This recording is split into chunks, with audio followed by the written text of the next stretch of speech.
Good afternoon, ladies and gentlemen. I'd like to call the meeting to order. I would like to begin by acknowledging that we're in Treaty 1 territory and the traditional homeland of the Métis Nation. My name is Ron Merritt. I'll be your chairperson this afternoon.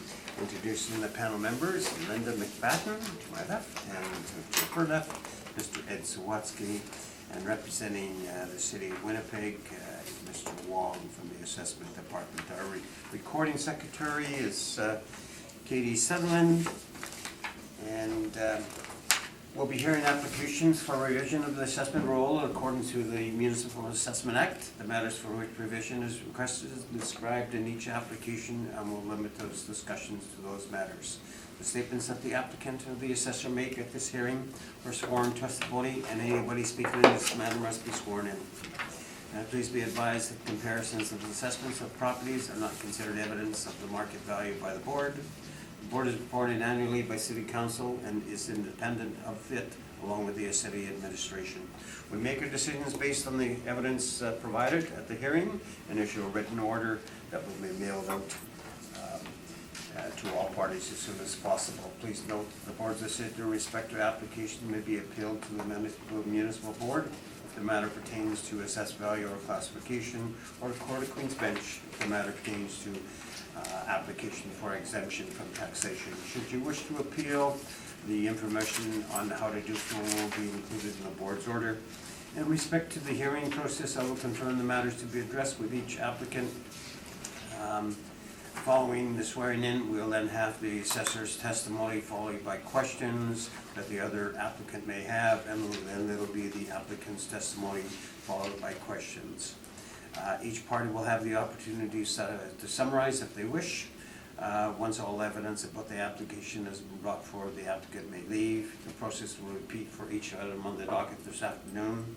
The session will close after the application has been heard, and the board will deliberate in private and make its decisions.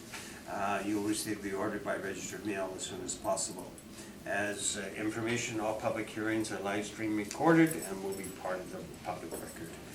We'll ask our secretary to swear in the assessor and to swear in Mr. Rack or affirm him, either one.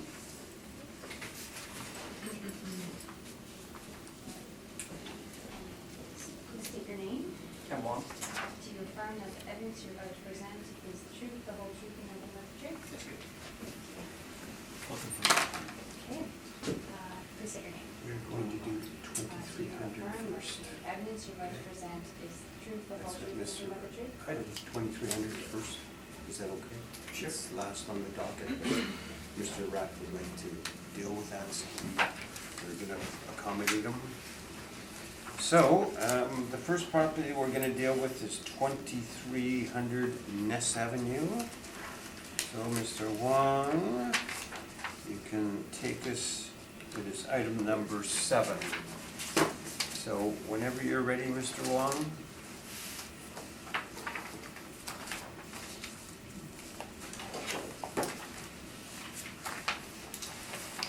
Okay, the subject property is 2300 Ness. It's residential, we consider a residential apartment building. It's 3 stories high. It was built in 1963 to the year 2000. There are 130 suites with 42 outdoor parking stalls. On page 3 is our income valuation summary. We use average rents of $859 to get a potential income of $1,340,000. We have 2.6% vacancy to get an effective gross income of $1,305,000, and we have 50% expense ratio to get a net operating income of $643,000. Kept at 5% to have an estimated market value of $12,866,000, which is $98,000 per unit. On page 4 are our rent comparables, meaning that the rents we've used online will put on the market.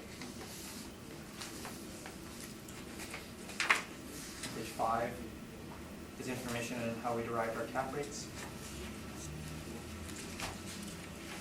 Page 6 are some cap rate sales.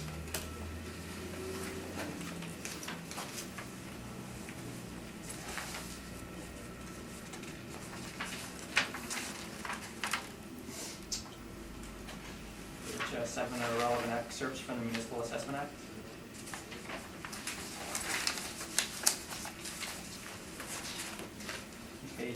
8 is a picture of the subject property with its location.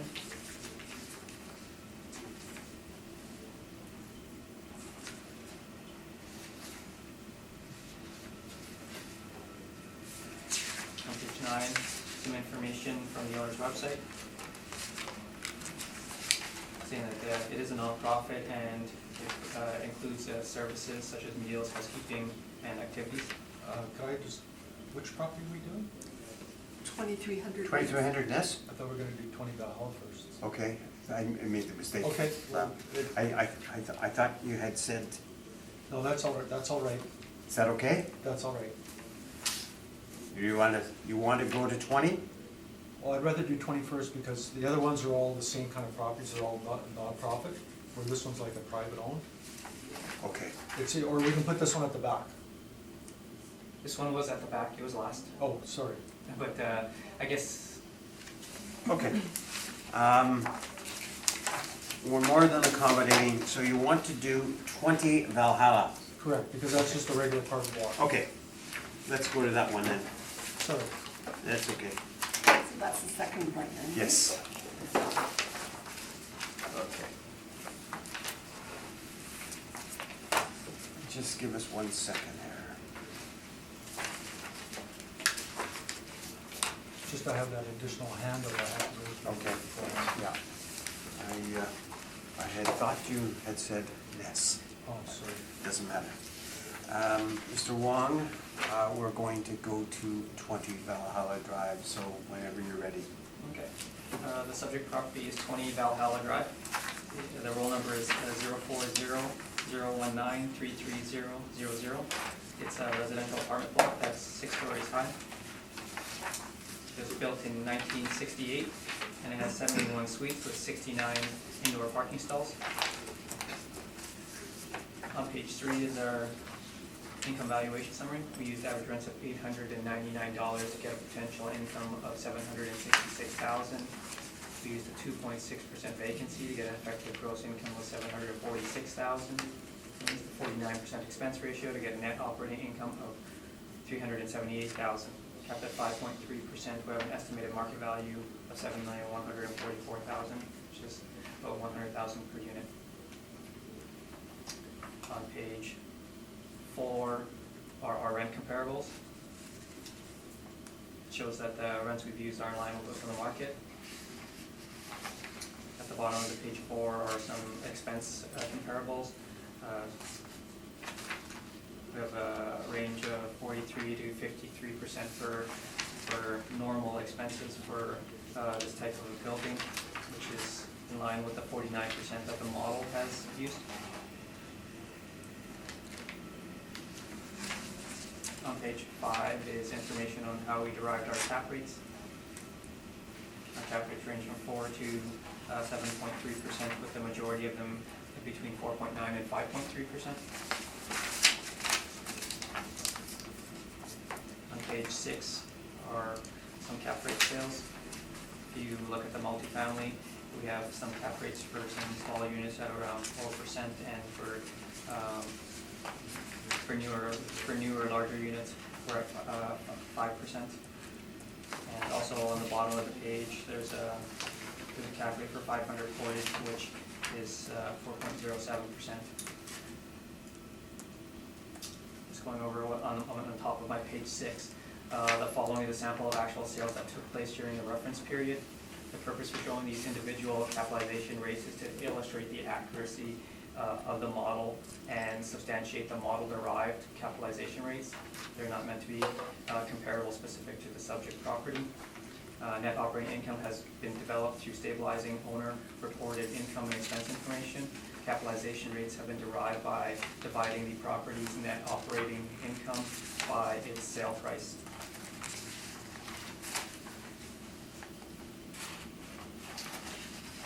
On page 8 is a picture of the subject property.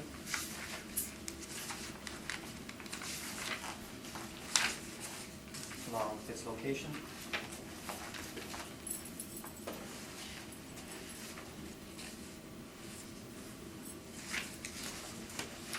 On page 10, to the end end of the brief are the income and expenses submitted by the owner.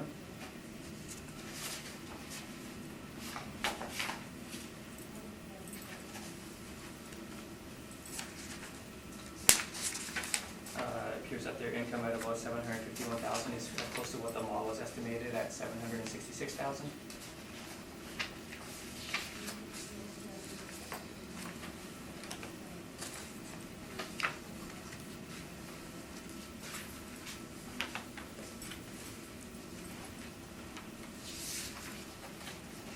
And on page 10,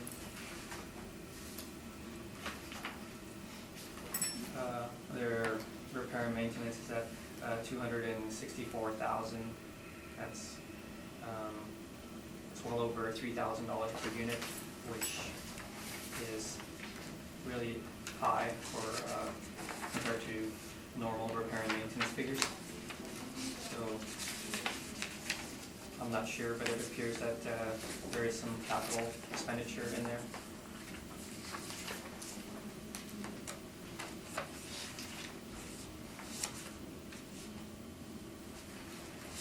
The rents that the model has used are supported by the market and by the actual income. The expenses are that the model has utilized a 50% or 49% expense ratio, which is very normal for this type of building. The cap rate that we've used is supported by the market, and I ask that you maintain the assessed value at $7,144,000.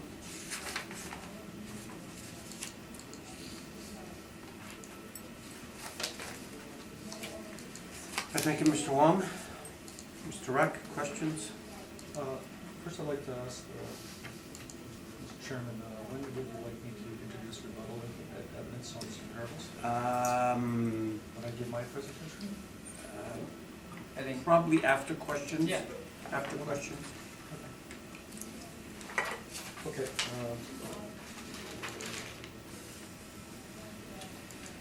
Let's go to your page 4.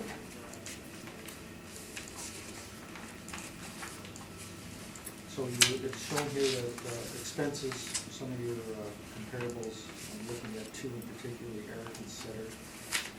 It's 53.88% and 50.84%, correct? Mhm. And would you agree, when it comes to renting an apartment, that amenities might increase the rent depending on what is offered at the apartment? There's a lot of variables that would affect the rent, yes.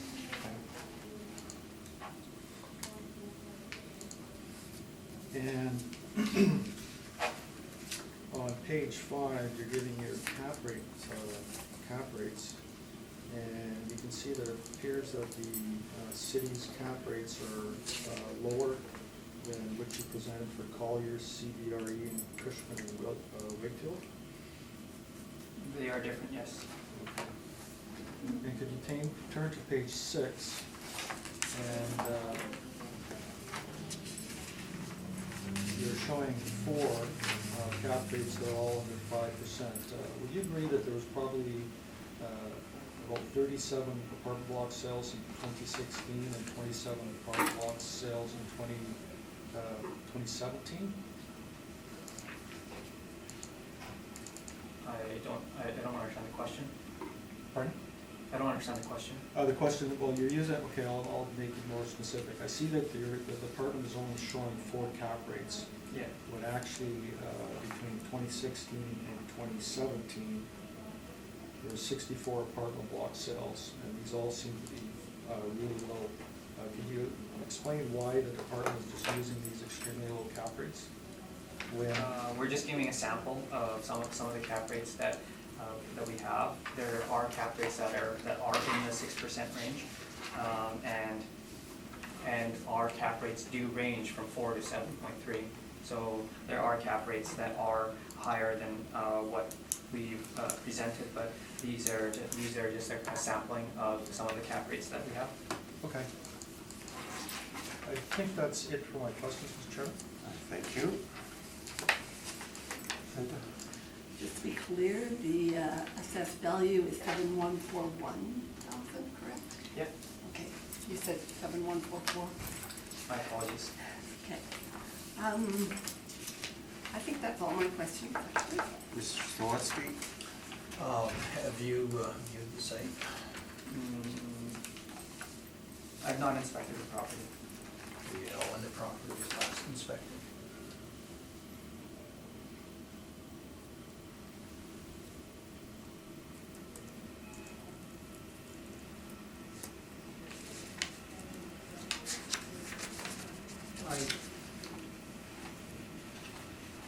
No, I do not. Are you aware of any improvements that have been made to the property based on building permits that have been taken out? I don't believe there were, our actual year built is the same as the effective year built, so I don't believe that we reflected any substantial renovations. We just have it as a normal building. And I don't believe that there were any substantial permits for this property. Thank you. Thank you.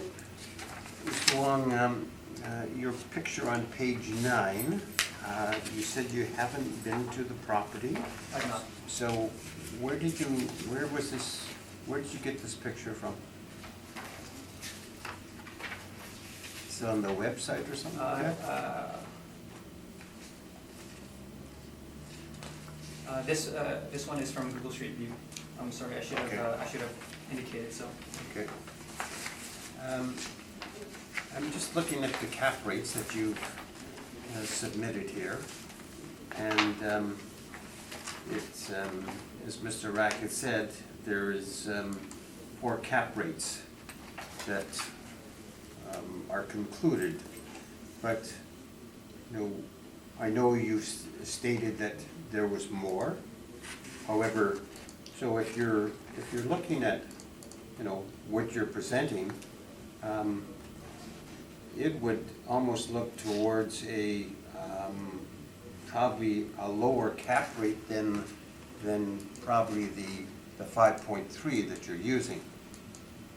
So my question is, if you're doing the 5.5, why are you 5.3. 5.3? I'm sorry, 5.3. Why aren't you, you know, substantiating that rate here?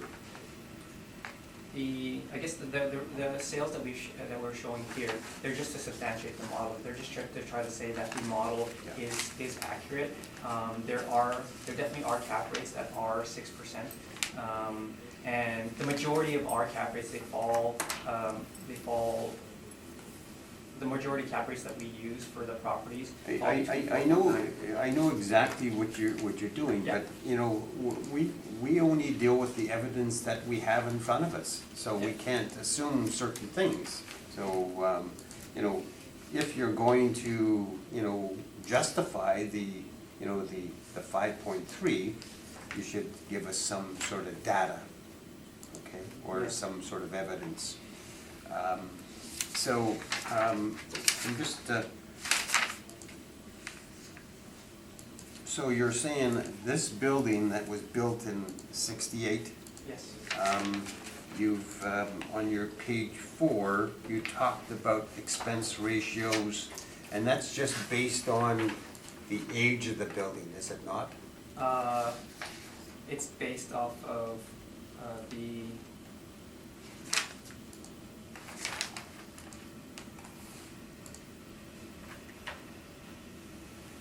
Well, It is based off of the age and location of the building, Okay. as well as its ability to generate income. You know, so in your expense comparison, you have one on Henderson Highway that was built close to the subject, but it runs expenses of 43%, and you're using for 49%. Yeah. So, Well, there's also one on Eric that is similar in age, maybe not the same location, but it is 54%. So I just want to show that because the subject's expenses appear to be, I would say, abnormally high, that this is what a typical apartment building of this age might experience. We haven't gotten into the applicant's evidence yet, but you're saying that their expenses are running considerably higher? Yeah, based off of my experience with regards to repair and maintenance, this is what we're running well over $3,000 per unit. And my experience with expenses is that they typically run between, say, about maybe 600 and 1,500 a unit. Sometimes they get close to 2,000 on the high end of things. But I mean, as you've seen in Altus's cap rate study for their cap rate study, they use repair and maintenance that are like 300, 500, 600, 800. And so in this particular case, when it's at over 3,000 per unit, it's definitely high for compared to what I've experienced, and so that's why. But you indicated before that there have been no permits taken out for expenses or repairs. Yeah.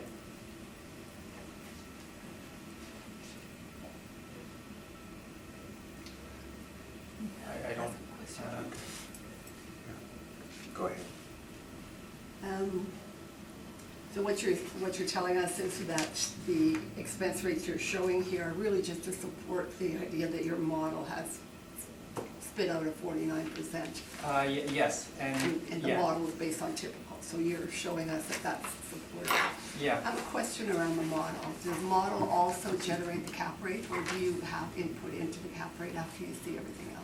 No, the cap rate's based off of the location and the age and. So it's generated by the model? Yeah. All right. Yeah, basically, if you found a building that was exactly like, had the same effective age, same location, and similar in size, it would be the same cap rate. Yeah, okay. Thank So, you. Can I ask, is all the information you've given model driven? I believe this, yes. So, Mr. Wong, the city has refined the cap rate of, before we used to be dealing with quarters or halves and 3/4. Now it's a 0.3. Okay. You consider yourself an expert in regards to evaluating apartment buildings?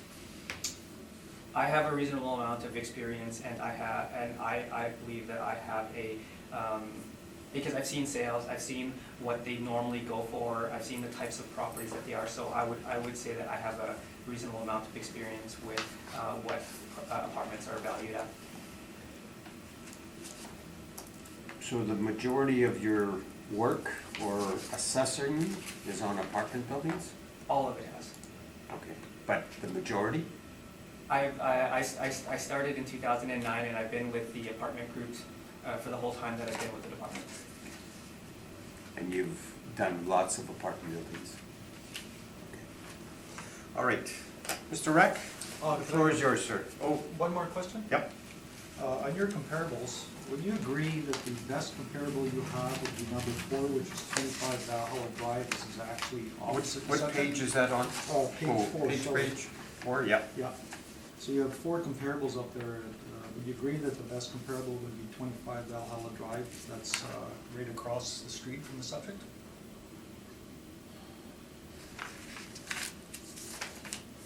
I would say it would be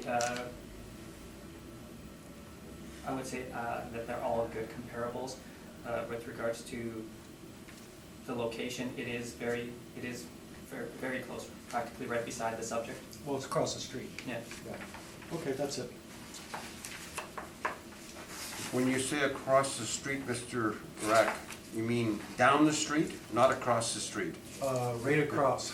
Right across? Not across Henderson Highway? No. No, right across from Okay, Valhalla. right across, okay, Yeah, because the subject property is 20, and Yeah. that comparable is 25. yeah. Actually, So you can like see the the same- 25 on my picture. Okay. Okay. You had some rebuttal, Correct. so Kitty could hand that out.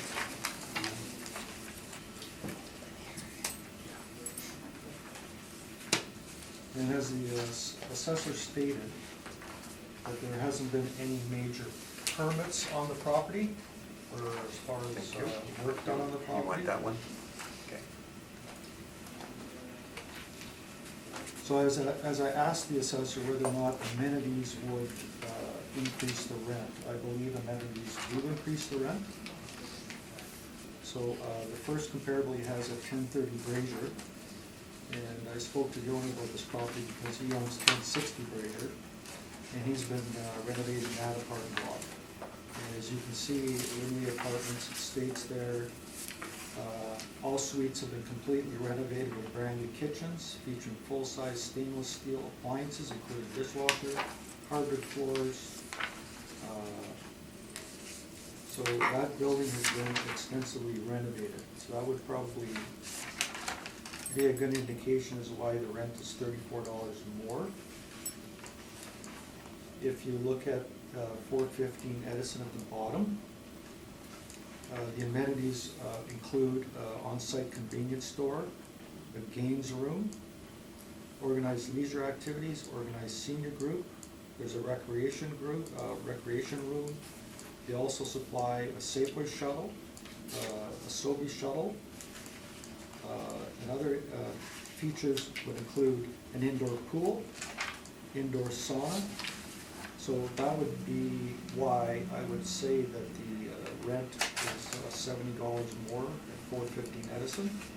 And it appears that they seem to be going somewhat towards senior tenants with the organized activities and the seniors committee. If you turn the page, that is the 25 Valhalla. That's right opposite the subject property. And as it states, it's newly renovated suites.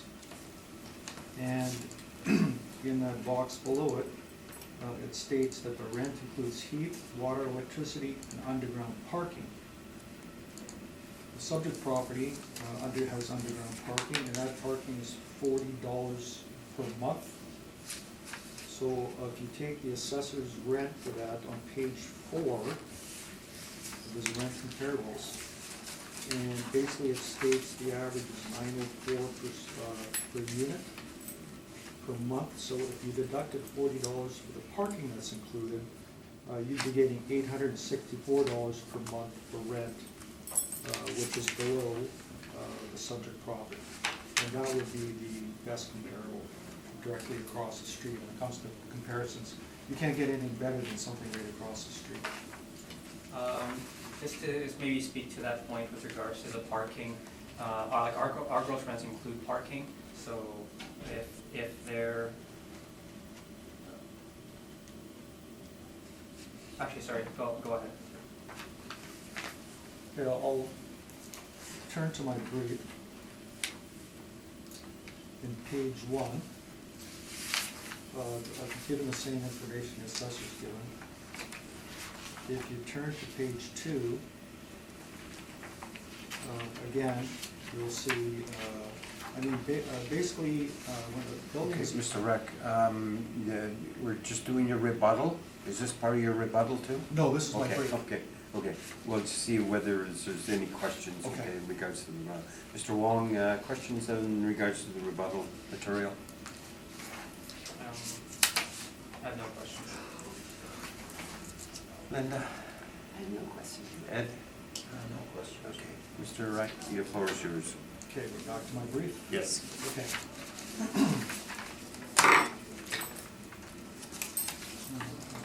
Oh, on page 2, you'll see that the parking in the middle there is stated at $40 a month, and that's indoor parking. So that's why I used the $40 a month. And when it comes to apartment blocks, when they're initially built, rents are set with the tenancies branch and with the owner. And actually, when you have big apartment blocks, well managed, all the rents are registered with the tenancies branch. And if you have a registered with the tenancies branch, that means that when you rent a suite, they give you a form that states what the last rent was of the previous person. if there's an increase coming that the tenancy branch allows per year, one page goes to the tenant, one page goes to the owner, and one page is submitted to the tenancies branch. So rents in apartment blocks are pretty well set from the day they're built, and the only way you can increase the rent is basically the allowable by the tenancies branch per year, which is usually under 2%. So that's where we get to the rents that you have today. So on the bottom there, you'll see that it's assessors below brief. It's from the Introduction to Real Estate Appraisal Course 101 into Appraisal Institute of Canada. So you turn to page 2. I'm using the same techniques, adding in parking and laundry if there is such a charge or there's such an income that goes to the apartment. Turn to page 4 as we're talking about cap rates. Cap rates are pretty well bottomed out. All economic forecasting from all the major companies has shown that cap rates have bottomed out in 2016, and you'll see first quarter 2016, 4.75, 5.75. They moved to the same, stayed the same for the first quarter in 2017. First quarter in 2018, they actually moved up a half a point. So now the range is from 5 to 6%. And Colliers, I think, does the best job on cap rate studies. They have tremendous information on their website. It's far more than the other companies. So cap rates went up 0.25% from 2016 to 2018. Subject property cap rate went up only 0.05%. So in 2018, the city applied a 5.25 cap rate, which is the average basically from the low and high range at that time. And since there was a 0.25% increase, I would say that should be carried across the board on the subject property to raise it to 5.5%. And that's basically shown, and this basically indicates that cap rates are moving up. And they went up by 0.5%. So if you turn to page 5, the assessor was talking about expenses. There was an error, as you see, in auxiliary parking.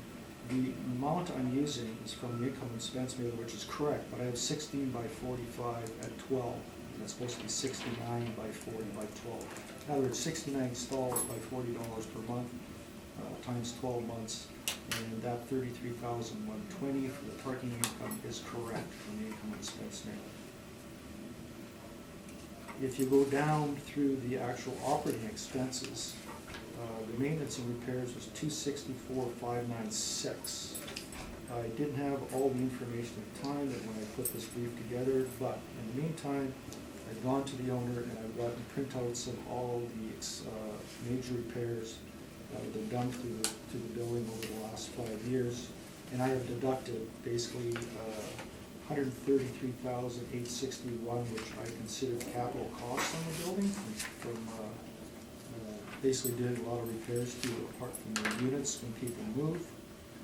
So I reduced that by $133,861. So you'll see that the department's expenses in 2020, the city expenses that are being used is 49.29. I'm using 51.10, which is the 2018 expenses. In my opinion, expenses are going up and not down. In fact, some of the owners have stated to me that they're kind of interested in what's going to happen with the carbon tax. Because that's coming up. I don't know when it's implemented, but the carbon tax is going to be another cost to them. So as you'll see, the total expenses on that sheet are $505,004. I'm using basically $374,269, so I'm using the potential income from the block as if it was totally rented, as indicated with the income expense mailer. Using the city's 2.6% vacancy, and using actually 51.10 for the expenses. There's an error there, 51.14. That makes a difference in the valuation of only a couple $1,000s. I'll get to that in a minute. So the expenses I'm using are 51.14, which is in the range of what the assessor has shown on Eric Street, etc. At 53.88 and 50.84. I mean, it's only, the second one is that's only a 0.3% difference, so the expense that I'm using is well in the range. I'm using the 5.5% cap rate, because I think that's indicative of how the cap rates have moved. And so basically I'm getting a market value of $6,501,000, but with my little error there, instead of 51.14% expenses, and I was supposed to use 51.10, actually makes the value $6,506,000. And that's my presentation. Thank you, sir. Mr. Wong, questions of the applicant? So the expense ratio, or is that the actual expenses, or is that a ratio that you're using for your value? I'm using 51.10, which was last year's expenses that the city used. Well, not last year, 2018 was the expense. So basically, I'm using 374,269 instead of 505. So I've reduced those expenses by $130,000. And that's basically the actual numbers, looking at about 5 years of expenses. If it's actual, so you're using the expense ratio and not the actuals? I don't understand the question, sorry. You were talking about removing capital expenditures from the repair and maintenance to come up with a repair and maintenance figure? Yes, I've reduced the total expenses, the maintenance and repair expenses are indicated in the expense mailer at $264,596. Yeah. Yeah. And I've taken $133,861 out of that. And that's based off of? Examining what was spent on the actual apartment block and removing some items like fridges and stoves, some carpet and counter repairs and things like that I thought shouldn't be included in that amount.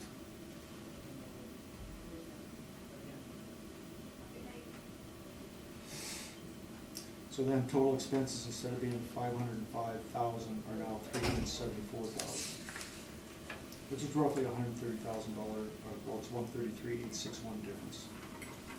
So after you remove the capital expenditures, it falls at exactly 51.1%, which was what the model used in 2018? Well, it's roughly that. It's a little bit more, but I wanted to use actually something that the city had derived from a previous year. Okay.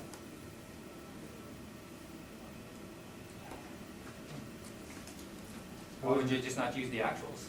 Well, I didn't want to nitpick everything. I'm just trying to be reasonable. Last year, that was the expense ratio, and I was happy with that. Whether the expense is actually a little bit higher, I'm not really too concerned.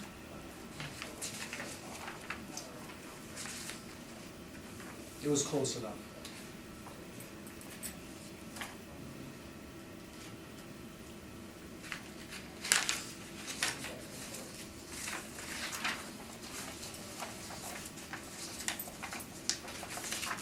So you also said that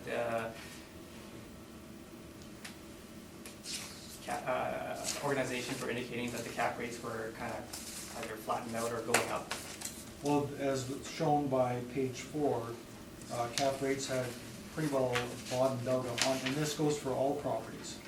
And from 2016 to 2018, they actually went up 0.5%. And you're relying solely on Collier's report. That's correct. I believe they're the most accurate.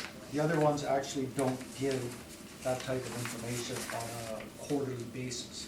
Like if you go to the other websites that you've shown here, like Cushman and Wakefield and CBRE, they don't do the studies that Collier's does. Collier's has quarterly reports all the time. They have what they call a sentiment survey, in which they ask all their employees that actually work on this type of information of what their projections are for the future.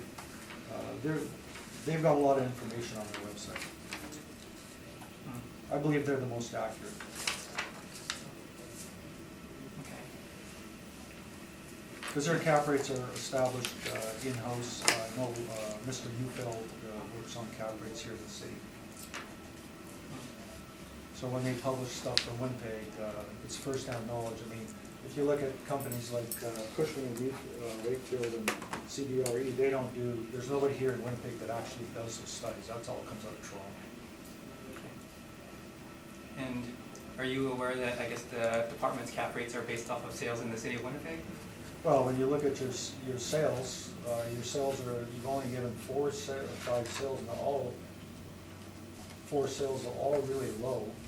And the fact is that between 2016 and 2017, 64 apartment blocks sold, and you're just showing, I mean, there seems to be a bias of keeping those cap rates low. And in fact, I was in a hearing with Mr. Neufeld, and he brought up a good point, and I checked it out with a couple of lending institutions, because I do have friends that are on boards when it comes to lending for buying properties. And if you look at interest rates, you can't buy a property under 5%. Just to buy a property and pay for it, for the interest rates, you need about 5.2 to 5.3% cap rate just to buy and pay for a property.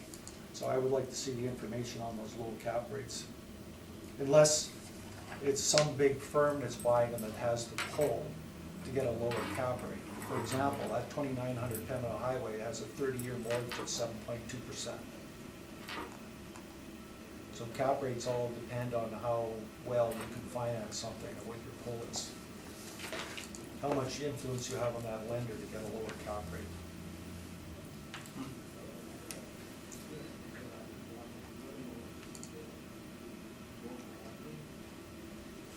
So,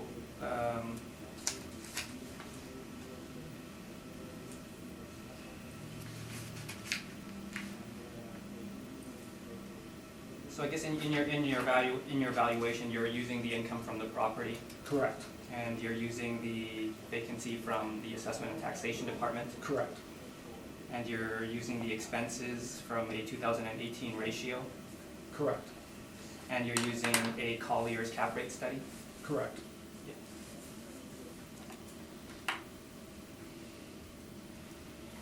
Do you think it's appropriate to, I guess, pick and choose which parameter for valuation purposes? What parameter would you mean by that? Like, it seems like, you're using the actual potential, like you're using the actual income, but you're selecting the assessment and taxation department's vacancy and the assessment and taxation department's expenses and Collier's cap rate study. You talk about sales, and they don't indicate any sales in that report. Do you think it's appropriate to sort of pick and choose certain aspects of different organizations to try to produce a valuation for the subject? Well, when it comes to vacancy, if you look at vacancy studies in the city for Winnipeg specific, that's a pretty well accurate vacancy study, because when units go vacant, it takes a month to clean them up and maybe do some painting and repairs. Oh, I'm just saying, like, so you think it is appropriate to use, like... Well, I agree with it. reports? My Yeah. point is I agree with it. Yeah. Okay. That would be all my questions. Thank you, Ms. McFadden. So just to be clear, although you've used the 51.10, you based that on your examination of the actuals that you looked at, right? Got it. And decided that 51 was close enough to what the actuals were. I always look at a minimal of, I take 5 years, because any prudent buyer wants to know if you're in a low year. He's not gonna look at all of a sudden he's got a low expense, and they buy the property, find out it needs a lot of repairs and maintenance. You've gotta look at a history of the property to determine whether or not, as Sure. an example for this property, I took $133,000 out because I didn't think that was applicable. Right. I just asked because the assessor is suggesting that you're picking and choosing parameters to use, but from what you've told us, those are based on your examination of That's correct. the property. I mean, things like the vacancy, that's standard information you find online. I mean, Okay. Manitoba Housing puts that kind of stuff out as to what vacancy is, and that vacancy is, I mean, that's just turnover of suites. I understand. Yeah. I have a question for the assessor. Mhm. What's the rationale for the change in the expense ratio for your model? This building is 2 years older.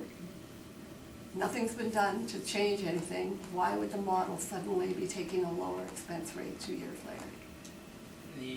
Logic would suggest it should be higher. Yeah, and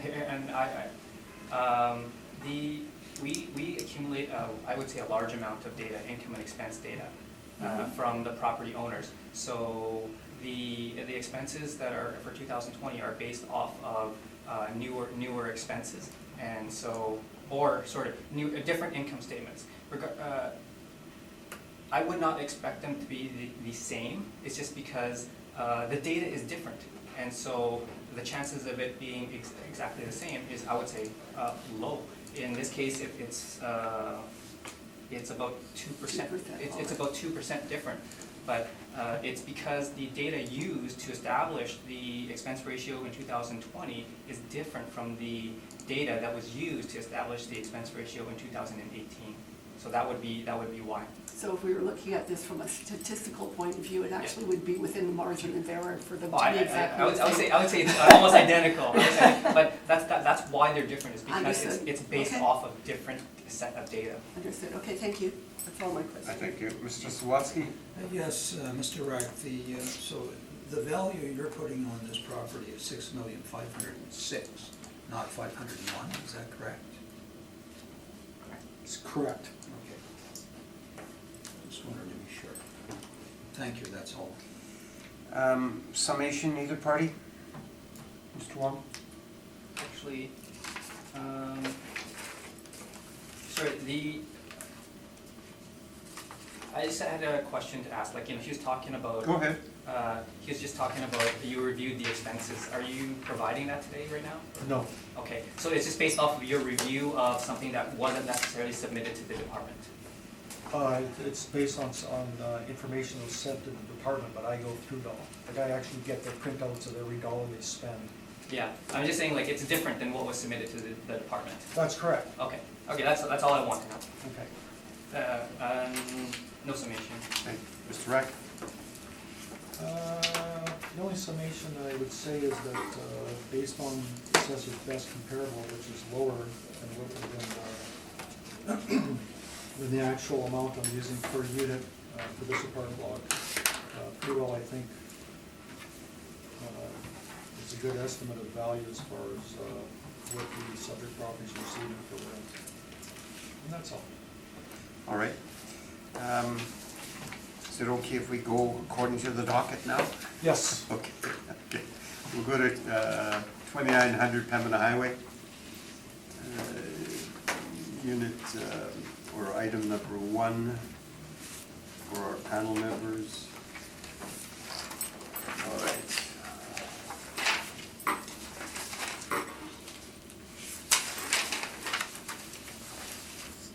Mr. Wong, whenever you're ready. Okay, the subject property is 2900 Pembina. The roll number is 030-413-45100. It's a residential apartment block that's 6 stories high. It was built in 1974, and it has 95 suites with 29 outdoor parking stalls. On page 3 is our income valuation summary. We use average rents of $677, which gives a potential income of $772,000. We use a 2.4% vacancy to get an effective gross income of $752,000. And we use a 56% expense ratio to get a net operating income of $325,000. Capped at 5.3%, we have an estimated market value of $6,136,000, which is $64,000 per unit.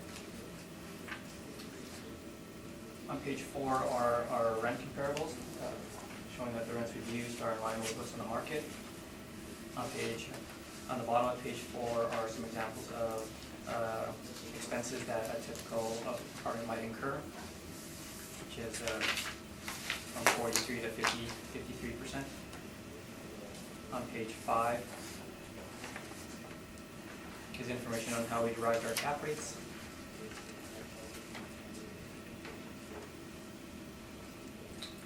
On page 6 are some cap rate sales.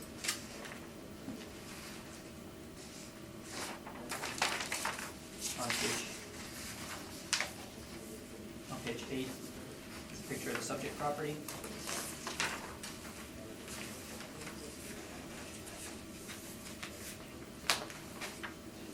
On page 9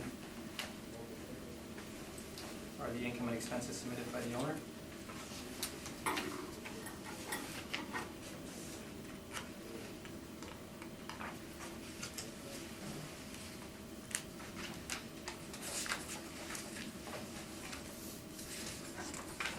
This property is a senior nonprofit.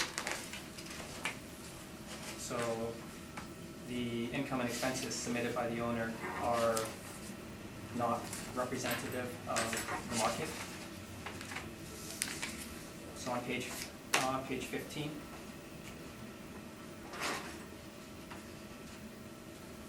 are some market rents from CMHC. The zone in this case is Fort Garry.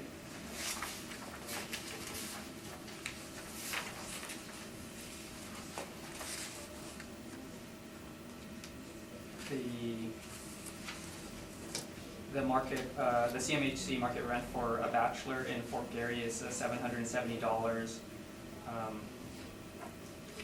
The subject has 33 bachelors and 55 one-bedrooms and 7 two-bedrooms.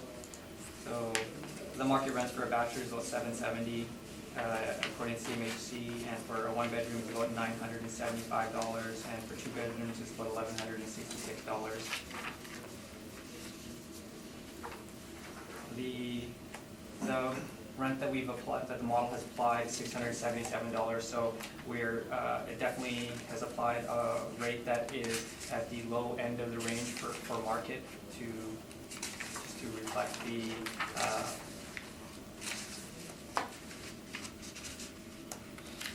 that is a lesser than lower than average apartment building.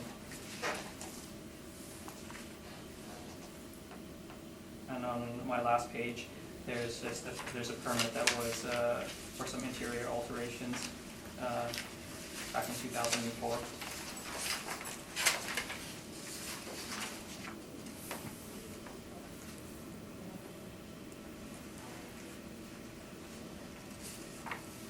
This is a nonprofit organization, and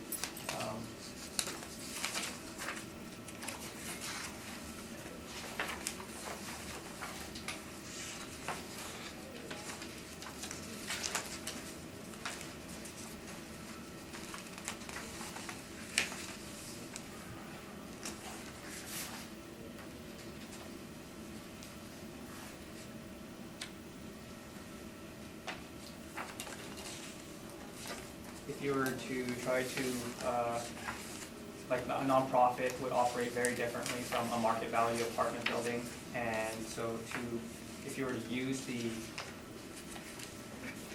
income and expenses from a nonprofit to try to establish a market value,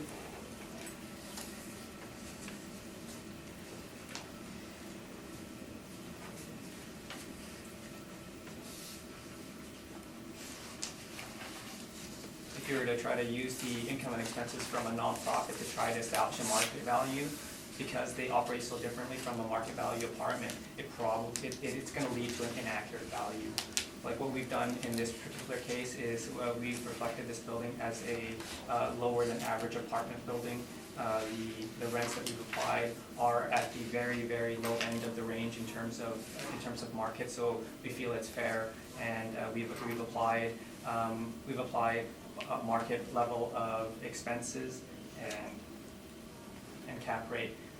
So we've reflected this as a lower level apartment building, where the rents and expenses are supported by market, and where the cap rate is supported by the market. So I ask that you maintain the assessed value at $6,136,000.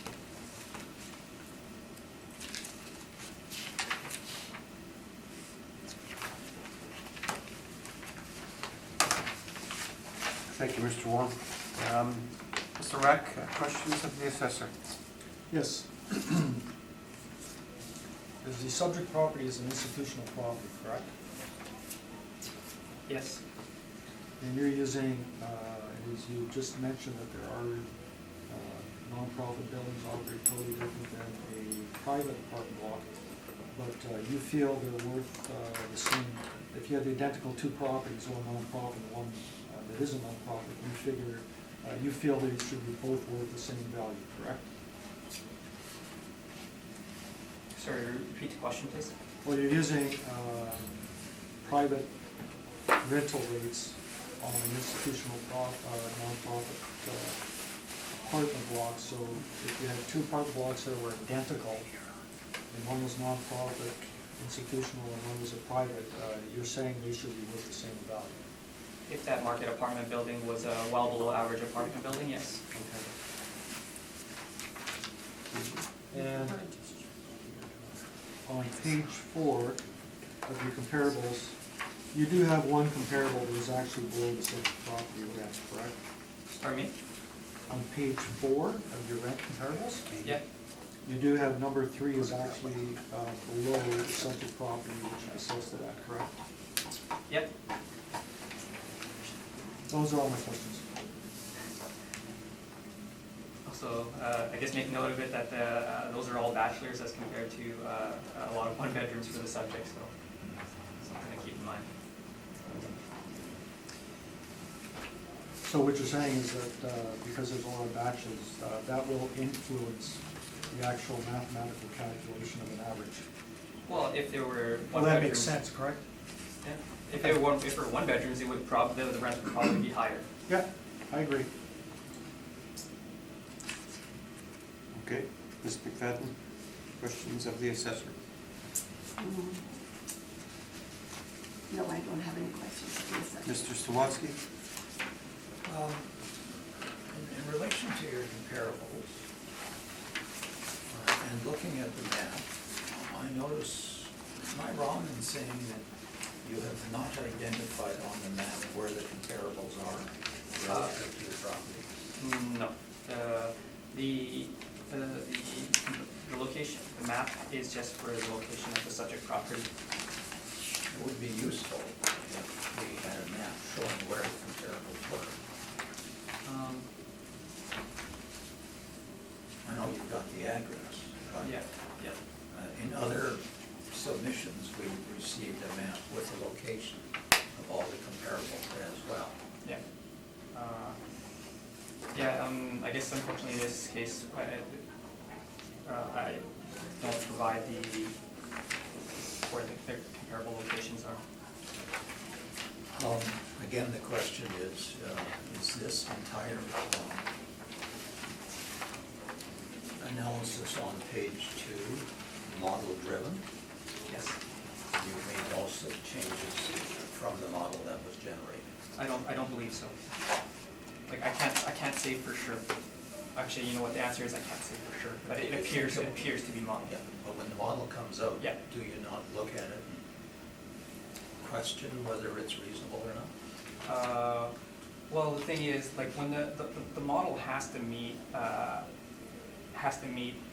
ratio standards with regards to the values that are estimated versus compared against sale prices, and so our model satisfies those international assessing officers' statistical requirements. So the values that were estimated, they do meet the requirements, meaning they are accurate. So that's what you're looking Estimates of value. You're looking at that, you're not looking, okay, I understand.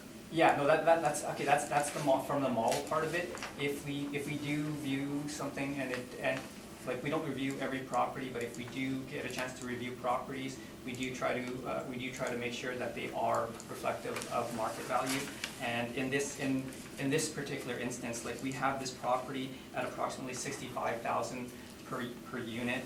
If you some of the sales that are part of the cap rate evidence, they sold at $70,000 per unit, $96,000 per unit, $100,000 per unit, and $174,000 per unit. This particular property is estimated at $64,000 per unit. So that's like when I say that we've estimated this property at the low end of the range of the market, I believe that's what we've done. Thank you. No further questions. Thank you. Mr. Wong,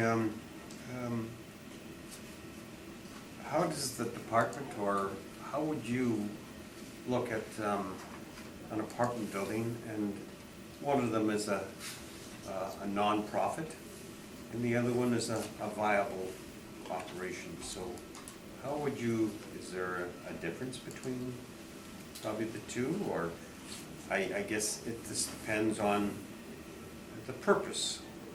Yeah, in a lot of instances for like a nonprofit or an affordable housing type property, it is likely to be it is likely to be, I would say, a lesser than market type building. And in this particular case, we've reflected it as such.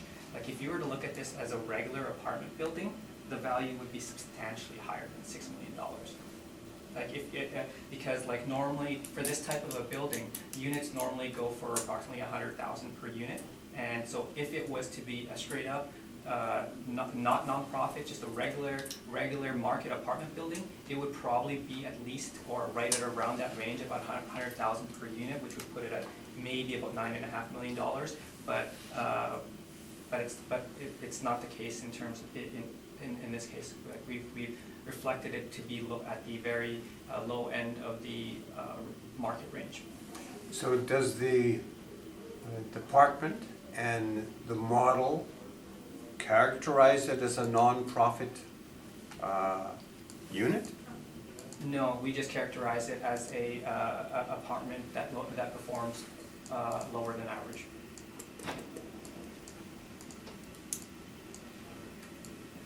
Like I guess that's our way of reflecting something like Yeah, that.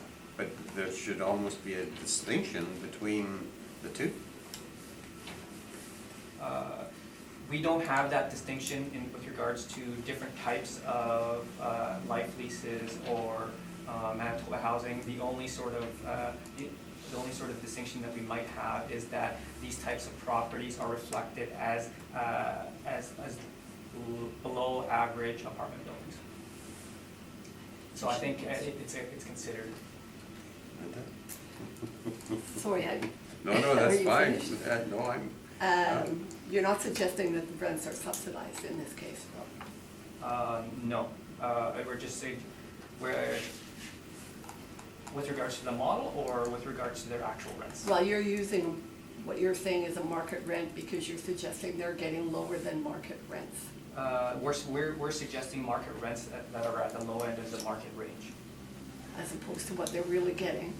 No, as opposed to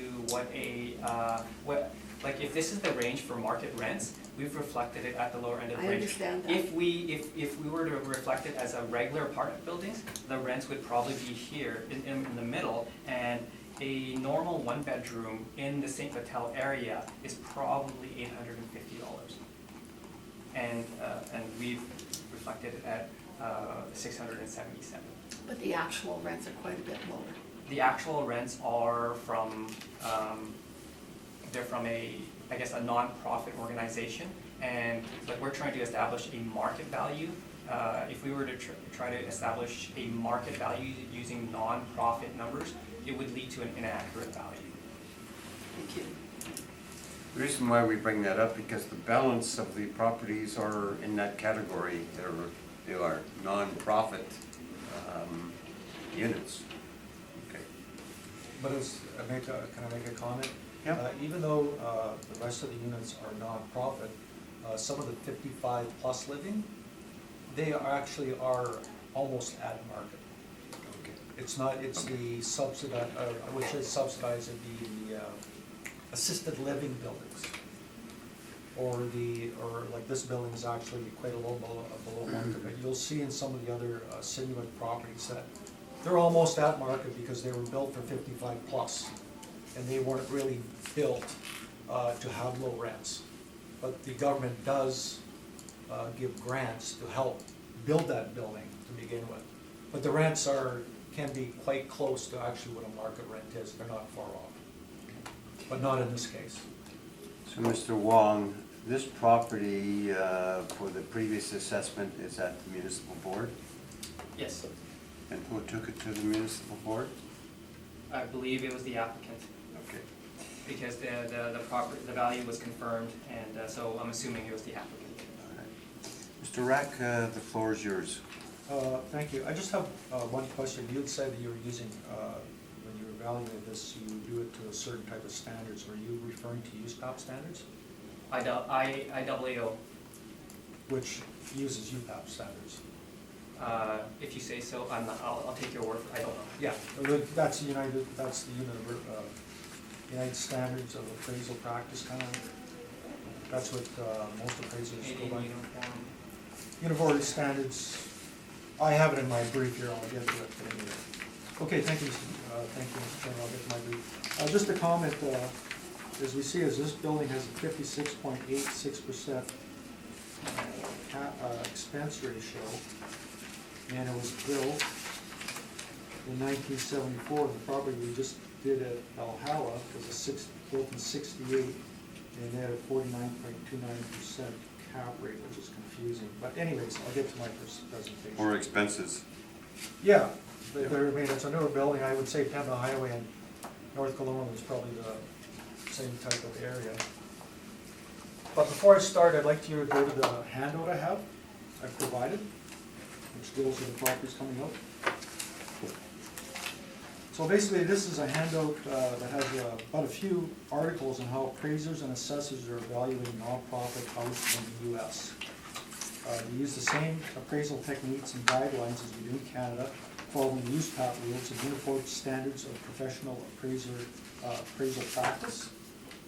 And these articles kind of deal with and explain why nonprofit housing should be valued below what a private apartment would be due to the restricted rents. That's what they call them, on the restricted rents. Everybody agrees that the property should be valued using the income approach. And the majority of states now use the restricted rents in valuing property using the income approach. Because basically a willing buyer would not purchase a non-profit apartment using market rents. And non-profit buildings typically have higher expenses. So if you turn to the first page,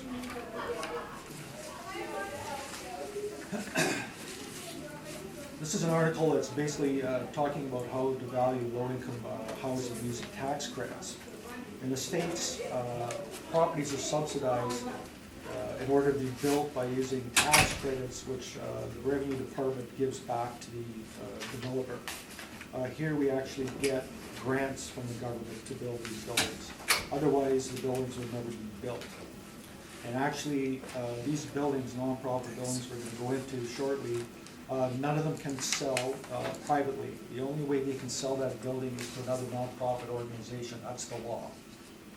So to have an open market valuation is impossible. They cannot sell unless you're a nonprofit agency. And in the States, they have some of the same rules, which actually go up to 90 years. But anyways, in the introduction, this article discusses these issues and reviews statutes, administrative directives, and case law addressing these valuation issues. So we get the next highlighted portion. You'll see, in addition, restricted rents and LIHTC properties negatively impact the income producing potential of property, which is logical. Go to the next part to see, in Arizona, each of the 15 local county assessors value multi-family housing, including the LIHT properties in their county. The Arizona Department of Revenue provided local county assessors guidance on valuing subsidized properties, and that includes the tax credit properties. So if you turn the page, subsidizing housing valuation guide. However, the guideline goes on to instruct local county assessors to value LIHTC properties like any other market rate multifamily project. The guideline instructs local assessors to, 1, use market rate sale comparables, despite acknowledging the LIHTC properties would not likely be built without the underlying subsidies. 2, disregard the restrictions on the property's use and income potential. And 3, disregard the additional costs associated with construction and ongoing compliance. That's what the assessor in the department, that's how they value properties. And that's why I put that in there. It goes on to say, the guideline likely fails to meet the current use requirements for valuing property for property tax purposes because it does not provide consideration for unique characteristics of the LIHTC property. In Cottonwood, that was a court case that was done in 2006 when this all started. Affordable housing, the tax court recognized that the unique characteristics of an LIHTC property must be taken into consideration when valuing property for property tax purposes. So that was the initial court cases, Cottonwood Affordable Housing versus Can't Pronounce that county. More than 4 decades after it was published, the guideline was published, that's how the assessors do it, the court decided that the unique characteristics of property must be taken into consideration in valuing property for tax purposes. The next part, well, both the taxpayer and the local county assessor agreed that the income approach to value is the most appropriate method of valuation. The parties disagreed on how to apply the income approach to that property. The taxpayer argued that the actual income and expense of the project should be based for valuation. The county assessor argued that either market rents generated by regular commercial apartment complexes should be used to determine the value of the property via the income approach rather than actual rents collected, or credits themselves should be added to the income stream. Now that credit that's added to the income stream from the tax department is what they call intangible or tangible to the property. The court ruled LIHTC properties are intangible property and should not be added to the value of the property or considered part of the property's income stream. And 2, restrictions imposed under that program, namely restriction on the amount of rent charged to tenants, have a direct and immediate effect upon marketability and must be taken into account. That's the court decision. Turn to page 3. With respect to the second point that the tax court observed, a willing buyer, knowing that there is restrictions as to the amount of rent that can be charged, would pay less for a low-income housing project than for a regular commercial apartment complex. This property should not be valued as though a buyer would not consider the restrictions. The valuation for the project determined under any of the standard appraisal methods that does not take the deed restrictions into account will not result in a determination of fair market value for that property. The tax court provided a clear guidance for local county assessors. Subject property should be determined from its restricted income potential without regards to actually the credits, or for us, the grants, which create a incentive for a current owner to sell and little to any incentive for a new buyer to buy. So what they're saying is basically no one's going to pay market rent for a below market rent property. Based upon the Cottonwood Affordable Housing case of Arizona's current use requirements, the full cash value of the property that does not consider the risks associated with owning such a property is reflected in the capitalization rate premium, and that does not base evaluation on the actual income and expenses of the property is likely excessive. And in the States, what they do is they actually have a lot higher cap rates for these types of properties because of that. Turn to page 4. This is the Department of Revenue, Washington State, Low Income Housing Valuation Guide. States, for potential gross income, the assessor should use the lower rent, choosing from either restricted rents or market rent. The rent that should be used in valuing the property is the highest rent that meets the tax credit program requirements, satisfies the project-based agreements affecting the property, and can be supported by the restricted rents. Again, the court from Cascade, Court versus Noble, states again, a willing buyer would not buy the property based on rents that the buyer could not change. Therefore, if the actual rents were less than the rents allowed under the covenants and were the maximum that could be charged without losing tenants, then the actual rents are in fact the maximum for purposes of a willing buyer and the rents that should be capitalized under the income approach of value. Therefore, the assessor should estimate the achievable restricted rents. Achievable restricted rent is never more than the maximum gross rent or maximum allowable rent. Allowable rent means that they set in the States what an allowable rent is under that tax program. And that tax program is the LIHTC, which is Low Income Housing Tax Credit. We turn to page 5.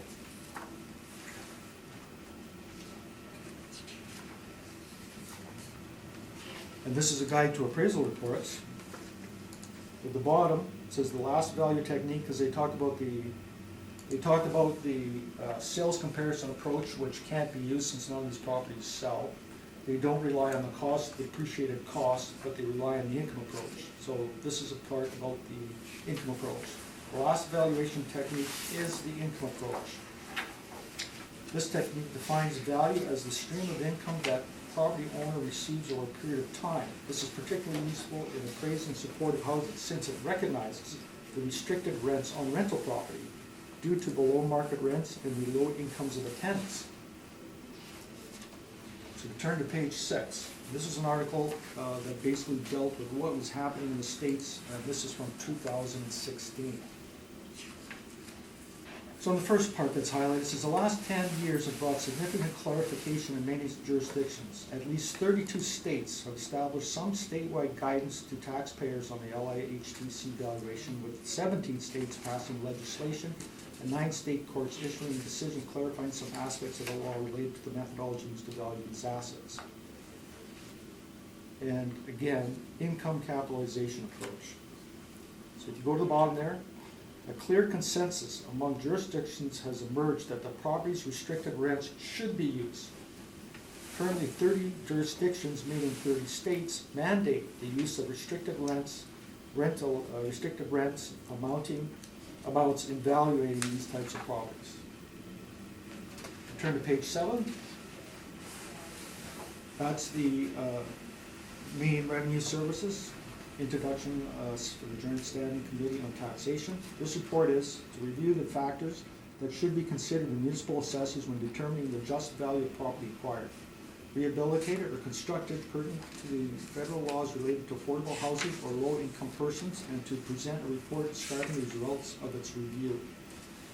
And if you go down to the bottom highlighted area, it says the availability of the tax credit program encourages new or renovated housing for lower income families in areas when the market rents do not provide the financial incentive for developers to invest in providing housing.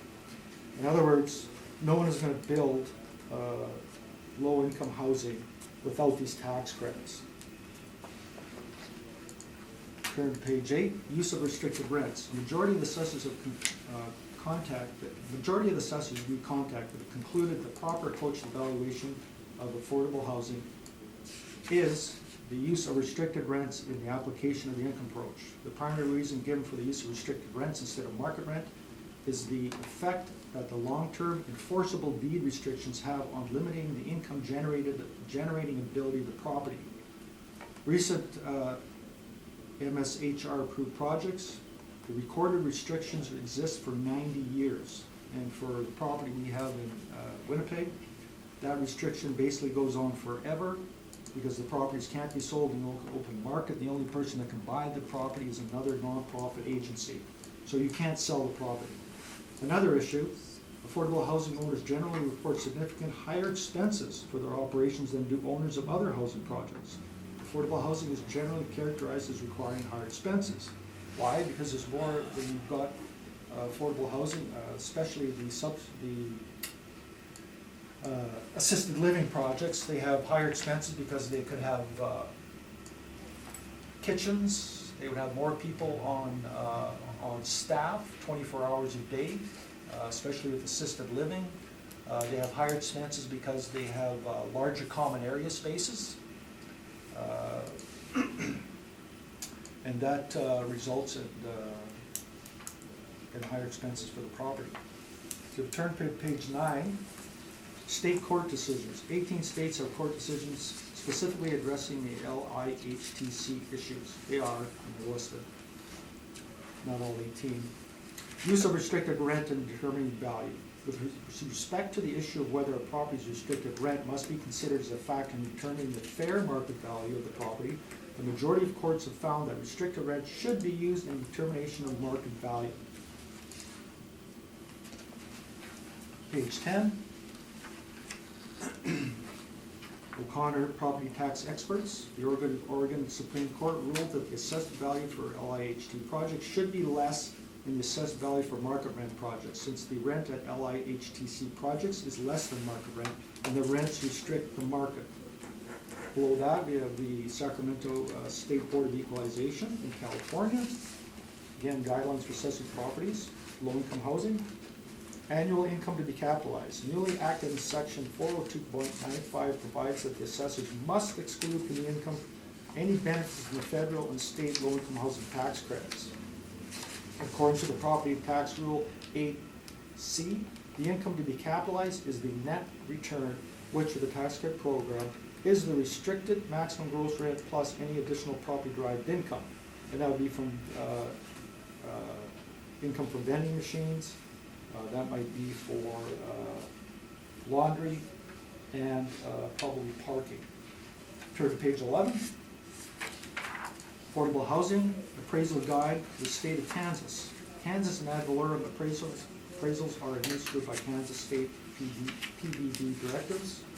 Revaluation maintenance specifications and uniform standards of professional appraisal practice, USPAP, which is exactly what the city uses.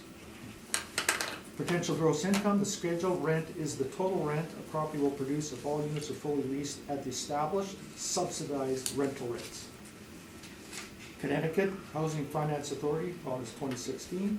An acceptable appraisal is a self-contained comprehensive appraisal report. The most current editions of the appraisal foundation's uniform standards of professional practice, USPAP, and is completed by a certified general real estate appraiser licensed by the state of Connecticut. On the bottom, as in value. As in value is the market value of the property in its current physical condition, considering any income, zoning, or use restrictions placed at time of valuation. When highlighted, when the actual rent supporting development operations is lower than the market or restricted rents applicable area, the lower the market or restricted rent shall be used for the as-in valuation. Turn to page 12. Law offices. Fraser, Ryan, Golden, and Arnold. Substitution holds that a knowledgeable buyer would pay no more for a property than the cost to acquire a similar site and to construct similar improvements. Without federal tax credits, most low-income housing would be financially unfeasible and thus never constructed. Same here. There wasn't credits that the government gives, grants that the government, none of these properties would be built. Second, the lower restrictions create functional and economic obsolescence, both of which are inherently difficult to qualify. In Arizona, the courts have provided guidance on how to value properties should be valued using the income capitalization approach. First, the tax credits themselves are intangible personal property and thus must be excluded in valuing that property and for ad valorem purposes. Second, the actual income and expenses of the property should form the basis for valuation. That tax court's key observation was that. Again, talking about lower than market rents. Turn to page 13. This is an article I found from British Columbia. Property owned or held by a not-for-profit corporation. You turn to page from Globe and Mail. A non-profit housing agency in BC that were facing property tax increases of tens of thousands of dollars. And actually, in British Columbia, they value property on the building and on the land, like we used to back in the cost approach. They don't pay any taxes on the building. They're tax-free on the building. They pay taxes on the land. And what this article is describing is that because of, around Vancouver and that the land values have gone up so much that these types of properties are going to get an increase in their taxes because of the land value. The recent change means that property assessments will be, so basically the association got together with the government, and the recent changes means that the property assessment will be discounted for nonprofits that have operating agreements or covenants with cities or the province that restrict the rents to below market values. So they moved to basically lower the taxes because of the increase in the actual land value. So they're working with nonprofits, and you can read farther in articles of what provinces are going to require moving into the future as more and more of our generation is becoming older. There's going to be more older people and younger people, so this housing, there's going to be more and more of this type of housing required, and how to meet the demand of that housing. So BC has really moved in that direction. Now, turn to page 15. This is all about the tenancies branch. And what happens? So let's take a hypothetical argument. Let's say, for example, Kiwanis goes under. And this Kiwanis buildings, let's say the supported living houses, they're going to be sold in the open market. Okay, what happens? Well, the first thing that happens, and it's in here and I'll get to it, is the tenancy branch sets the rates for subsidized living and nonprofit. same as any other building. So, you go and you buy one of these subsidized housing buildings. You're stuck with the rents that are in there. You can't change them. The only thing you can go up is what the allowable is per year. It's 1.2%, 2%, it's very low. You're stuck with that. What can you do? How can you get that rent to market value? Well, first of all, you cannot evict anybody. They have to voluntarily leave. And actually, there's 3 pages in here I'll get you that gives all the conditions of what voluntarily vacating means. So if you've got 55 plus or you've got assisted living, people could be in there for another 10, 15 years. You can't get them out. Now what happens when they leave? Well, when they leave, because they're all registered apartments, the tenancy branches know what you were charging. They know what the last person paid. So now if you want to move that up to market, you have to apply for what they call a rehabilitation scheme. They have 2 types of schemes. They have the scheme for the entire building itself, the envelope, the heating system, the windows, etc. They now have another scheme they call for each individual apartment. And in order to get that in order to get an exemption from those restrictions, a 1-year or 2-year exemption, you have to invest money into that property. So you have to rehabilitate it. So as far as the Kiwanis buildings goes, they're in good shape. They do a good job. Kiwanis does a good job. They're not high-end finishes, but they're nice finishes. They keep their apartments pretty nice. Oh, caught on the cable. So, page 15 talks about the guidelines. I'm just summarizing here. Page 16 tells about what I spoke about. At the bottom there, legislation, notice to new tenant, a form a landlord must give a new tenant at the beginning of tenancy. Landlord must send a branch a copy of the form within 14 days given to the tenant. The notice tells the tenant about the services bills that include in the rent. It also shows the previous and present rent for the rental property that tells the tenants of any proposed rent increases. Now, you can ask the board for an increase, but you can only ask them for an increase for operating costs. So in other words, if all of a sudden the tax credit, like we're talking about the carbon tax credit, comes into effect, and now your utilities are going up a lot, you can only ask for those kind of increases. To say, well, now heating's going up, electricity's going up, so you can apply for an increase of that. But if you want to move the whole rent up to market value,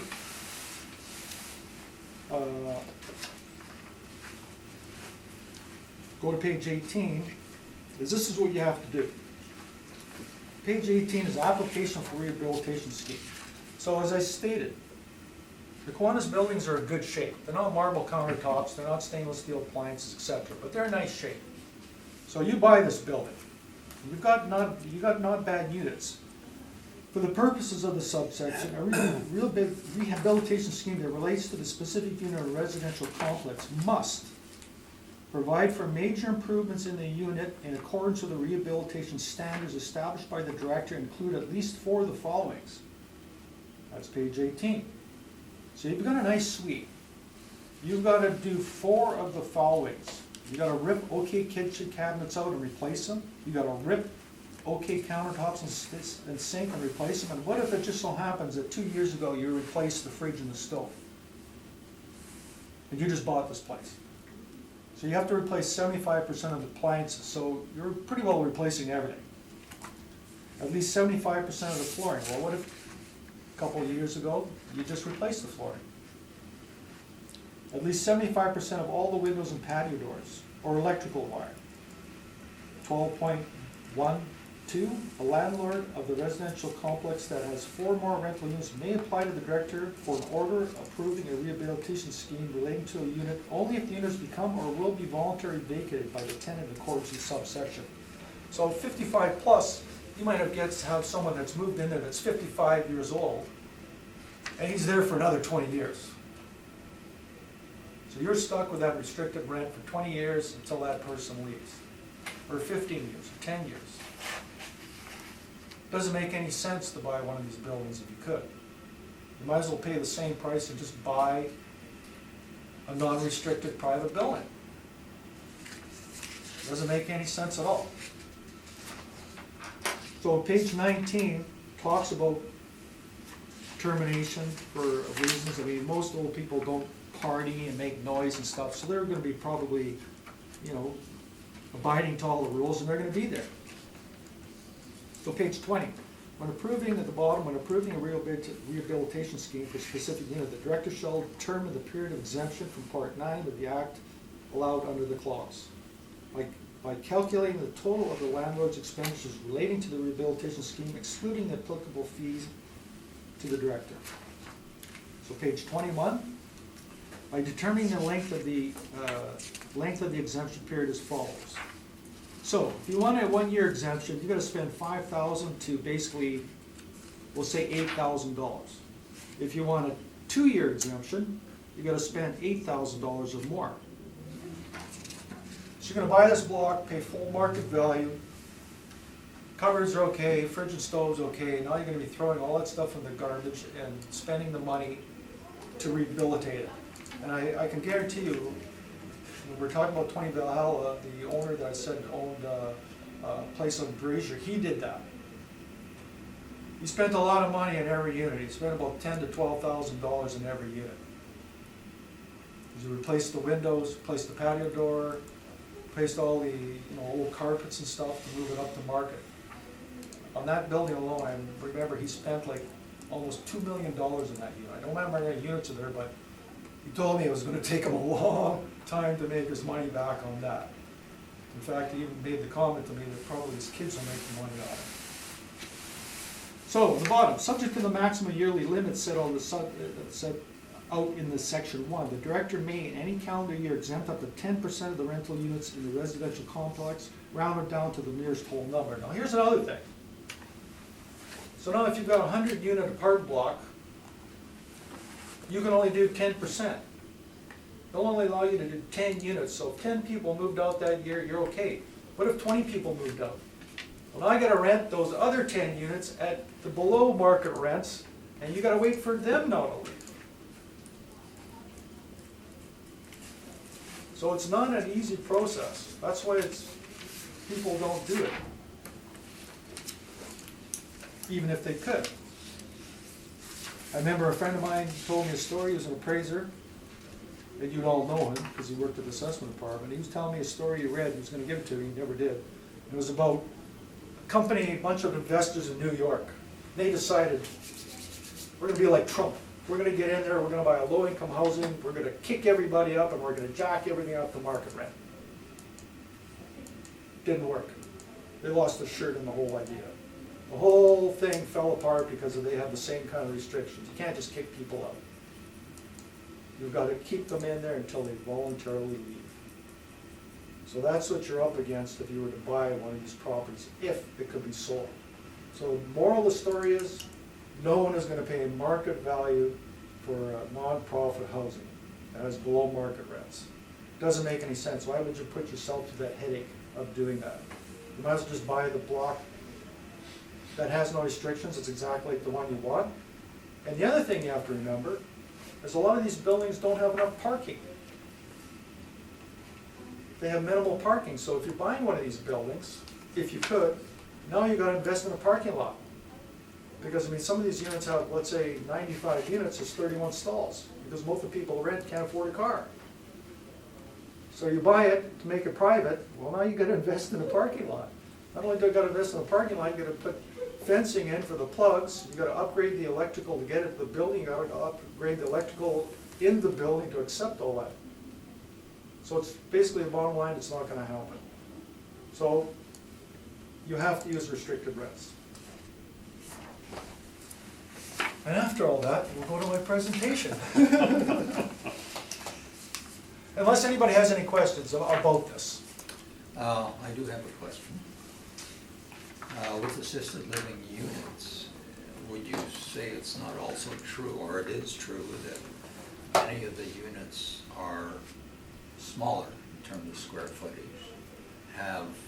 may have some facilities that are not available, like a stove, because they're getting their meals from the central kitchen. You're 100% correct. And they don't want fires to happen in the small units. So to convert those units to usable rental space. You would have to add things like that and maybe even increase the size of the unit if that's even possible. I get to that argument in the 2300 Nest. 2300 Nest has no stoves. They have no full-size fridges, they have bar fridges. The actual kitchen is just a small little tiny kitchen. So basically, you have to rip out some of the cupboards to put a stove in, and not only the stove, now you need an overhead fan. And not only do you need an overhead fan, now you gotta chop holes in the wall to run that 220 service for that stove and for that fan. Who knows what that's gonna cost you? And I have some pictures of these units. They're so small that if you did that, you probably have that much counter space to cook. And those units don't have parking. So how would you rent that to someone? A couple comes in and they say, well, yeah, I would like to rent that unit, but you know what? I got 1 foot or 1.5 feet to make my meal in, after the stove and the overhead fans put in, and I got nowhere place to park my car. And as you stated, the units are quite small, because those places do offer food 3 times a day. So I think it's impossible. I don't think anybody in their right mind would ever buy one of those.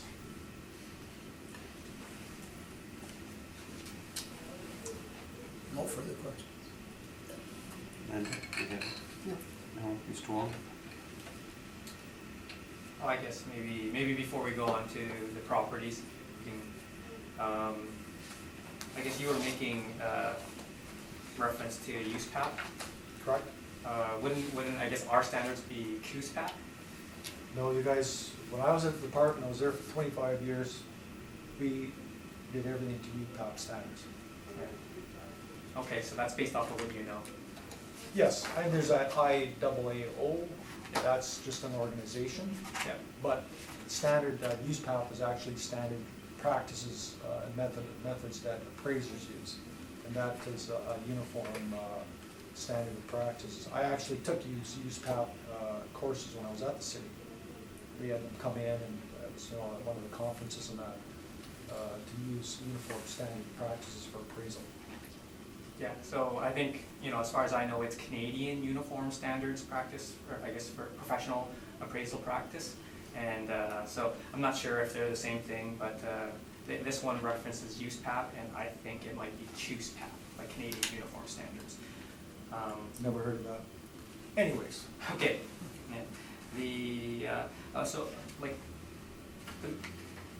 a lot of what you were talking about was the, I guess, low-income housing tax credit. correct? I was just wondering, does that tax credit exist here? No. No. No. Okay, so See, all the conversation is about a tax credit that doesn't exist here. Well, this is what it is. I'll explain it. In the States, here you get a grant. So in other words, these nonprofits will not be built unless the government gave you a grant. And that grant might run for 10 years to actually build the building. Otherwise, no one would build one. In the States, how they do it, they don't give you a grant. The grant comes from the government. Well, their grant comes in the form of a tax credit from the government. So it's the same deal. They're giving money by tax credit to build these buildings. Okay. And there's 2 different ways that the buildings are built in the States. One is that the whole building is low-income housing, or a private building where a certain percentages, usually around 30% of the units within that building, have to have restricted rents. So it's the same deal. It's money in order to build the building because it would never otherwise be built. Okay. And So we you're get, saying that this case law or these situations that happen and are maybe according to American laws are applicable here as well? I do. In fact, last year, the assessor came in here with information from how they valued stuff in the States. Mhm. So, if they used Do you it know- last year. Do you know if there's anything from the...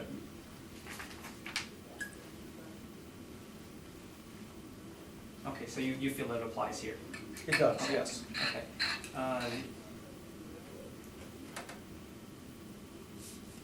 Are you aware of any sort of case law from the municipal board that might support what you're, I guess, proposing? No, I do not. The only thing I know from municipal board goes back into the 60s when they were talking about co-op housing, which is a different argument. Okay. We're gonna find out though, Well, because I have appealed to the municipal board. Well, this raises a question in my mind, Mr. Chair. Have you talked to the assessment department about this issue? No, because they're steadfast in it. I mean, the bottom line is we're trying to determine market value. That's what we're trying to do here, is what is market value of this property? And from what I've shown is market value is restricted rents. Because in our system, you can't, as we talked about the tenancies branch, you can't just raise rent, you can't just kick people out. No, I know that. Yeah, but I mean, we're talking about restricted rent, so we're talking about market value in our system, which is governed by the tenancy branch and how you do that. But this is a larger issue, right? Yes, it is a larger issue. I know that there's been some people, appraisers, that have gone to, I forget what minister would be, a minister of housing or? Probably. Yeah. Yeah. But they have, they've tried to push forward some changes, but the government, I know the assessor would know this too, that the government is very leery about changing the municipal act. I It's the mean, assessment act, sorry. pardon? I think you mean the assessment act. Sorry if I should say. I think you mean the assessment act? Well, it's a municipal act governs everything. The City of Winnipeg Act is one part of it, but the municipal act kind of sets how everything is done. Everything is according to the municipal act. So even the department, when I worked at the department wanted to change some things in the municipal act when it came to assessing properties, they couldn't get it done. The government is very reluctant to change the municipal act as it But the stands. evidence you've provided here indicates that various governments, states, Yes, have changed their Yes. legislation as opposed to this approach. And it seems to me that that's a more logical approach, is to get the people in charge of the legislation to consider making changes. well, that would cure all these arguments. Certainly would, Yeah, it would make things a lot easier. one way or the other. Yes, but we still have market value. We're here just to determine market value, which would, I mean, if it, put it this way, I think if there's enough decisions made on market value, which that's what we're arguing today, maybe they would change. I mean, I could give you examples. I had a number of appeals with business centers for business tax. Brought in a lot of evidence about business tax and business centers in which Regis or other people rent the whole space, and then they rent out each individual unit to other people. Well, in the beginning, when that happened, the assessor, the department would assess all that space to the person who's running that business. Through appeals, Board of Revision Municipal Board, is basically by going to the City of Winnipeg Act, which says it's an occupancy tax, is that they changed how they assess those. Now each individual unit is assessed and not all of it to the person running the business. So if enough things are done at the board here, the municipal board, I think eventually the department's gonna have to change, or they're just gonna be doing this year after year after year after year, which we're doing right now. But the bottom line is market value. That's what we're here to determine, is market value. What would the building sell for? Thank you. Just one clarification, there's a lot of American law cited here, but your argument is that that American law is the underpinnings for the standards. It's not, you're not arguing the American law, you're arguing the standards that are set out because of that American law. That is Not correct. They've set the standards, USPAP standards for The appraisal underlying. practices. And whether you call it a Canadian USPAP or American USPAP, appraisal techniques are the same in Canada and the United States. They're exactly the same. Okay, thank you. Yeah, sorry, just with regards to, I guess, some of the case law that has been presented, there has been, I guess, a decision by the municipal board on 333 Ward where they did specifically indicate using market value, market rent, and market expenses and market taxes, because nonprofits are school tax exempt. They're institutional, they're school tax exempt. So when you're valuing a nonprofit, it should apply a market level of taxes. But in applying that market level of taxes, they said that you are required to apply market level rent and market level expenses as well. So there is some case law in the, within Manitoba that suggests we use market levels for rents and expenses. Was that case, that particular case related to the school tax exemption though? Yeah, It was an a- argument around the school tax It was revolving exemption. around the school taxes that were applied for the valuation. The applicant wanted market level taxes, which would be class code 20 taxes. But what came out of that decision is, like they said, yes, you do want to use market level taxes. You also want to use market level rent and expenses as well, because typically a nonprofit is not going to have market level income, market level rent, and they're not going to have market level expenses. Their rents are probably going to be a little bit or a lot lower than market, and their expenses are going to be probably a little bit or a lot higher than market. So that's what came out of the that decision for that property. You didn't provide that today, did you? I did not. Okay, so we can't examine exactly what that's about. Yeah. And I'll make a comment to that. I'm familiar a little bit about that, and it's basically talking about, as you said, what they wanted to do is that the owner wanted to be treated like these are all basically institutional properties. Institutional means that they're assessed at 65% of the value. Correct. That is commercial, not residential. Residential is 45%. And so basically, when you're looking at the numbers, it's a savings, but not a great savings. But they've put them in institutional. So now they're being assessed at 65% instead of the 45%. And that decision was an argument based around that. Okay, thank you. Mr. Rock, your presentation. I don't remember what property we're doing. You know, What property are we doing? I'm sorry, so just one more thing regarding the, on your last page, on page 22.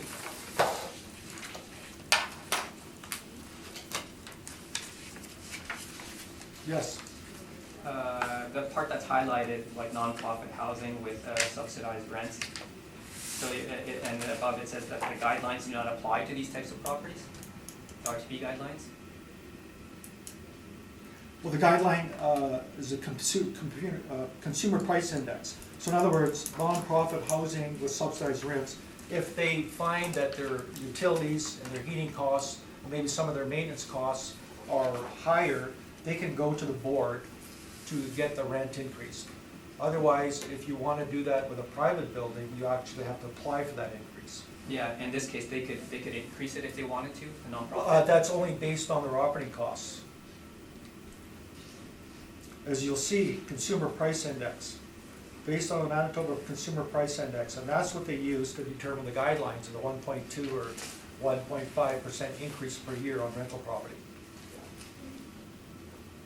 I put that in there to actually show that that the tenancies branch actually is the overseer of nonprofit buildings when it comes to rental increases. Okay. So the nonprofit housing with subsidized rents is not subject to the guideline increases. That's the 1.2% or? Yeah, so it's not subject to that? No, they can apply for an increase if their utilities go up or something, they need to recover some more money. Yeah. Okay. So doesn't I thought we apply. clarified at the very beginning that these were not subsidized rents. Did I not ask that question? No, they're not subsidized, the government doesn't subsidize those No. rents. They're just low because Kiwanis has them low. Right. Well, it's affordable housing. Yep. Okay, thank you. Mr. Rock, your presentation. And again, which property? 2900 Thank you. Pembina Highway. Thank you Number one. for reminding me.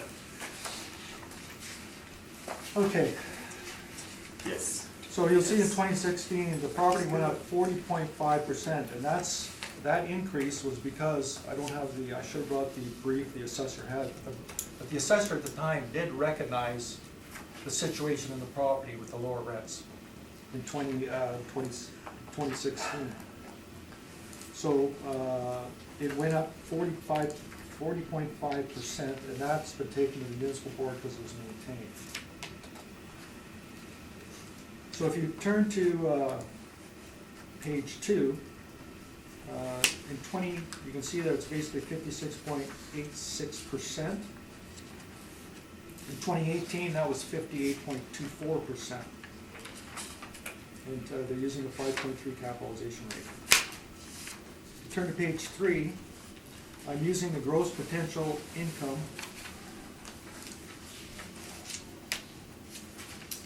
at 100% occupancy. There's 29 tenants for parking outdoor, 29 spots, 5 guest spots. Turn to page 4. Again, that's the Collier's cap rates studies for going from 2016 to 2018. I won't go into that because we covered that, I think, a few times. So basically, I'm using the same 0.5% increase on that property.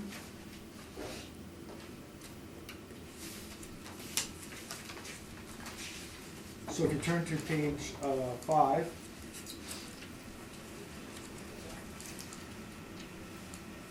I did an adjustment that I missed when I handed this in. So to be fair and to be reasonable, the management fees, as you see the top operating expenses, the management fees there that I have listed is $41,492. I'm going to use 5% of effective gross, so that comes out to $26,005. So now we adjust the total expenses from $320,193, and that's adjusted down to $294,188. 294, 198, 188. 188? Yes. Okay. And NOI?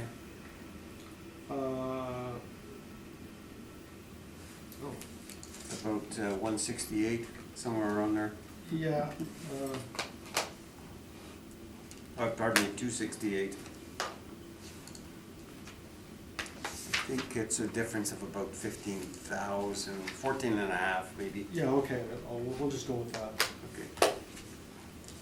So sorry, what? So, Lyle, if you don't mind, do the number. sure, I will do that Okay. for you. Yeah, it's about, I can't think. That's about a difference of 15, say 15.5.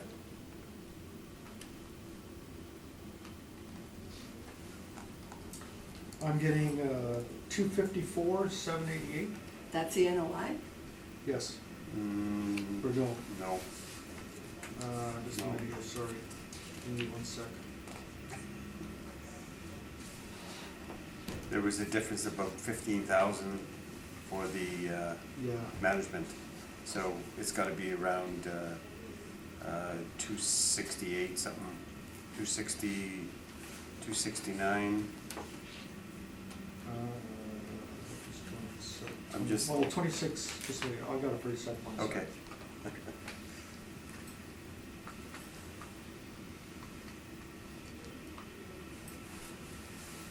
Well, actually comes out to 279,876.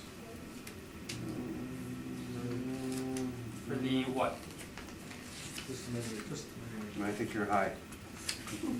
I'm That's not the sure other- where things are going or where they're coming from. Okay, well, Yeah, it's a difference of 15,487. yeah. Do you add that on? Yes, so we'll add that Okay. on the NOI, which is So 253,871. 269, 269,358, 358? yeah.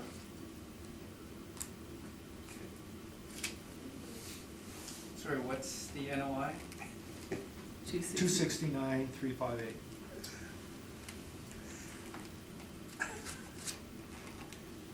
So, with that adjustment, the expenses on the bottom calculation of the potential gross income, I'm changing that, which I had at 58.24. Mhm. I'm bringing that down to the 2020 expenses city has at 56.86%, so I'm using the cities. I think you're using 58.24. That's what I originally used, but with the adjustment on the management fees, I'll be using 56.86%, which is what you use today. So that's really, it's really mixing things up Yes, with regards yes. to. I'm just very. Why don't we take about a 5-minute break, okay, and we'll do the numbers off camera. Okay. All right, we'll call the hearing back to order. Mr. Rack, you had a chance to adjust your figures, so maybe you could tell us, starting with the total expenses, from 320,193 to 294,188, Correct? and then changing the next figure. Yeah, net operating income would now be 269,358. Okay. So if you go down to the calculation of the value. Yeah. We've got the rent collected, which is the actual from page 3. We have parking income at 11,340, laundry at 16,943. So we're getting a total gross potential of 577,259. Okay. Vacancy at 2.4% is 28,863. So the effective gross is 520,103. I'm now going to use the 56.86% 2020 expenses. That works out to 295,736. 295,736. Okay. The NOI is now 224,377. Applying a 5.5% cap rate, the building value is now $4,080,000. 4,080,000. Correct. Okay.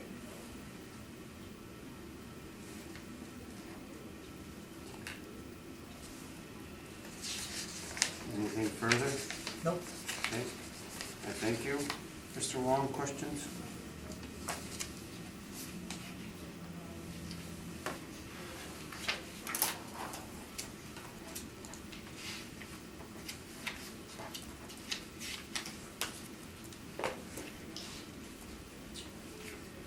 No questions. Ms. McFadden? So our point of contention is the rents and the cap rate. Yes. And the cap rate. Okay, I do have one question. It's what makes the argument different for these nonprofit buildings than it is for subsidized housing. So I'm saying, you know, I've heard many subsidized housing, the city uses a market rent when they're calculating that.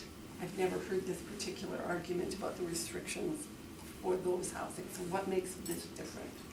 Or am It's I- different because of the restricted rents, and we're trying to determine market value. So as the evidence I presented is that to determine market value, you should use a restricted rent. The rent's in place. To come up with, from the income approach, you use what is in place. Would that not would there not also be restrictions on subsidized housing? And in subsidized housing, we're using market rents, low end of market rents. Well, I would say subsidized housing, subsidized housing, that's like an improper term to use because it's basically nonprofit. To say it's subsidized, that means the government's giving some money. No, that's not what I'm saying. Okay. Sorry, Mr. Rack. These particular buildings are nonprofit, they're not subsidized rents, they're restricted to low income, right? Correct. Got that. What I'm saying though is that in the case of housing that is subsidized, so the Manitoba housing buildings, for example, where rents are based on your rent geared to your income. Yes. Right? We pay 30%, so the rents have nothing to do with the market. In those buildings, we use, or the city uses, a low end of market rent. Right. And this argument's never been presented in relation to those buildings. Why are these ones different? I would assume that the same restrictions that you're talking about here would apply to subsidized housing. Yes, but the city's using the low end of market, and when you use these, when you look at the actual rents, they're actually lower than low-end market rents. Okay, thank you. Mr. Swansky? No question. Summary, either party? No. No? Sure, I'd just like to say that regarding using the use of sort of nonprofit financials to try to establish a market value, I don't think that would lead to an accurate market value because, like I said, nonprofits, like we're trying to achieve a market value here. And the rents in a nonprofit are typically going to be lower. The expenses in a nonprofit are typically going to be higher. So to try to use those types of financial statements to try to establish a market value would lead to an inaccurate value. Like what we've done is that we've used something that is at the low end of the market range to try to establish a market value, and it definitely is that by some of the examples that I've given you. Like I said, we have it at about 65,000 per unit. Normally they might be 100,000 per unit. We are at the low, we've reflected this property in the low end of the range using market parameters, and it is, I ask that you maintain the assessed value at $6,136,000. Sorry about this, but I have another question Sure. for you then. So, your argument is that these need to be valued as if they were a private market at the low end of the market, as if they were a private market building. However, we've been shown that there are restrictions on how it would operate on the market. So are you saying that a building like this would sell for this kind of money with the restrictions in place? Would they sell for that kind of? The market, I guess what I'm saying is the market not different for these buildings than the market for a private sector building? Well, the because thing of the is, restrictions? there is no real market for these properties. Do you know what? Because they don't typically transact, and so to try to use those restrictions, to consider those restrictions in trying to establish a value, you're probably going to come up with a nothing value because nobody would accept these huge restrictions. We're just trying to look at it as in a reasonable manner to try for assessment purposes, and I believe that when we look at it as a below average apartment building, we are looking at it in a reasonable manner for assessment purposes. Okay, thank you. I'll make a comment if you don't mind. Yep. Sorry, guys. Yes, we are looking at market value, and the market for a building like this would be another nonprofit agency. And if you're looking at the income approach, the income approach dictates that any prudent buyer would look at the income that the property actually achieves. And they're gonna purchase that property based on that income approach. What are the actual rents that are being achieved, and what are the expenses? And that's what they're gonna pay for that property. They're not gonna pay for the property for some artificial rent that can't be achieved. That's my comment. All right, Thank you. let's go on to number 75, Centerway. Whenever you're ready, Mr. Wong.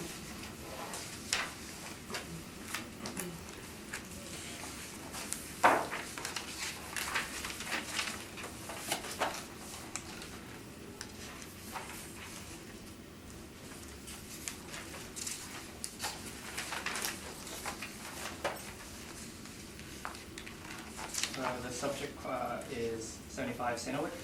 The roll number is 075-690-30700. It's a residential apartment block that's 3 stories high. It was built in 2017, and it has 48 suites with 72 outdoor parking stalls.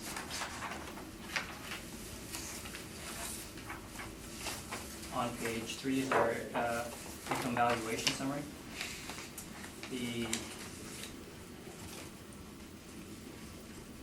The average rents that we've used are $1,100, but actually when I was looking at this,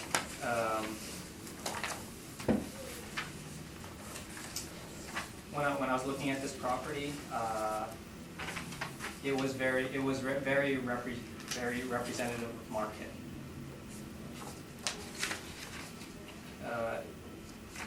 If you go to page 13, the permit that they took out, the declared construction cost was about $8.5 million. If you look on page 12, the rents for 1 and 2 bedrooms, which the subject is comprised of, for newer buildings, the 1 and 2 bedrooms are $11.91 and $13.92.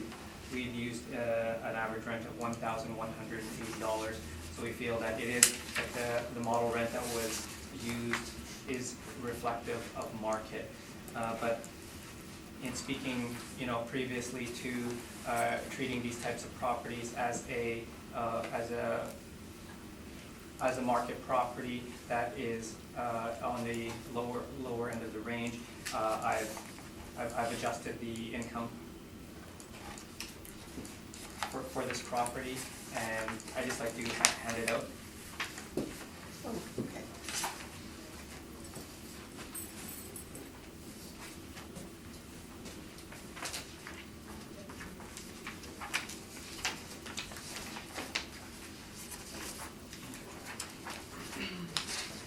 So if you can just slide that sheet into page 3.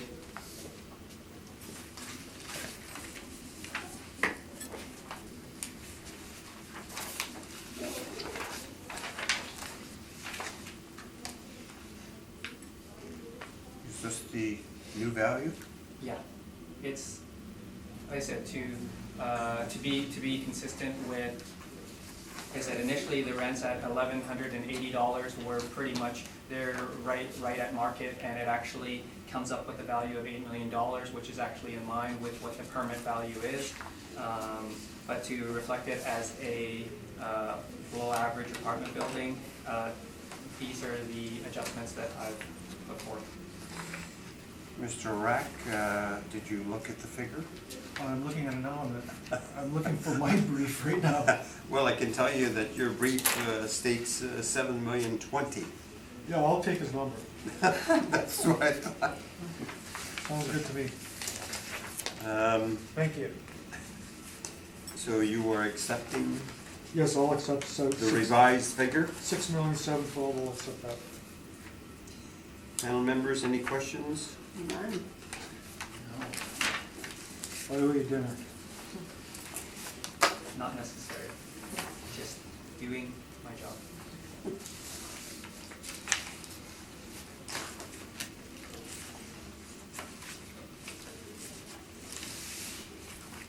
So, Mr. Wong, so it's just a revised value? Like I said, it's a revised value, looking at it as a below average apartment building. It is not a recommendation. Oh, it's It not a is- recommendation. It's a revised value, Yes, so do you want to treat it as a recommendation? Or just revised value? I would be, It's up to you. I'll take it as a revised value. sure. All right. What does that mean? That means that, not a rec, just a revised value. I haven't had too many of them. Okay, so, we'll deal with that when the order goes out. Okay, Okay? okay. It's a revised value as presented, I would take it as a recommendation in my opinion. Okay. Okay. Let's go on to the next one, which is just down the street, number 135. Just for the board, these are all, the rest of the ones we have. Oh, okay, the Cinewick properties are 55 plus, at market value, basically. Are you okay? Yeah, I'm just saying that these are, Okay. they're They're basically 55-plus buildings Yeah. built to be rented at market. Yes, okay. Mr. Wong, the floor is yours. The subject property is 135 Sinowik. The roll number is 075-690-30600. It's a residential apartment block that's 4 stories high. It was built in 2005 and has 51 suites with 39 outdoor parking stalls. And on my page 3, we're using average rents of $1,100, which is right at the market level, or just slightly lower than market, but pretty close, based off of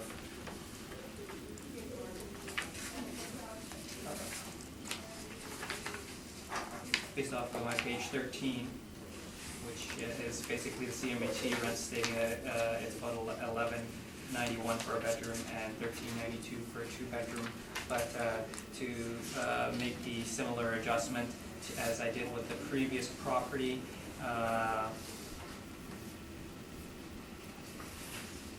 to, I guess, hand out a revised income valuation summary. Okay.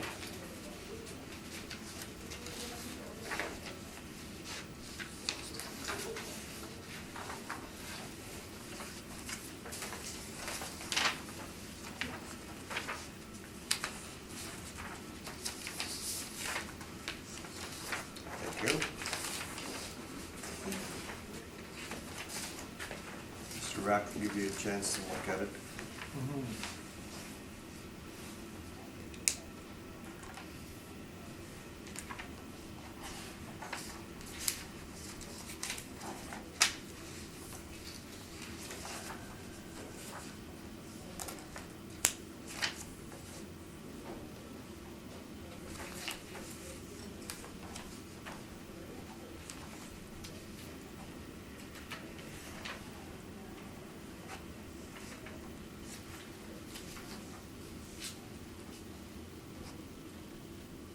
In agreement?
It doesn't look too bad, Mr. Rack. I'll take it.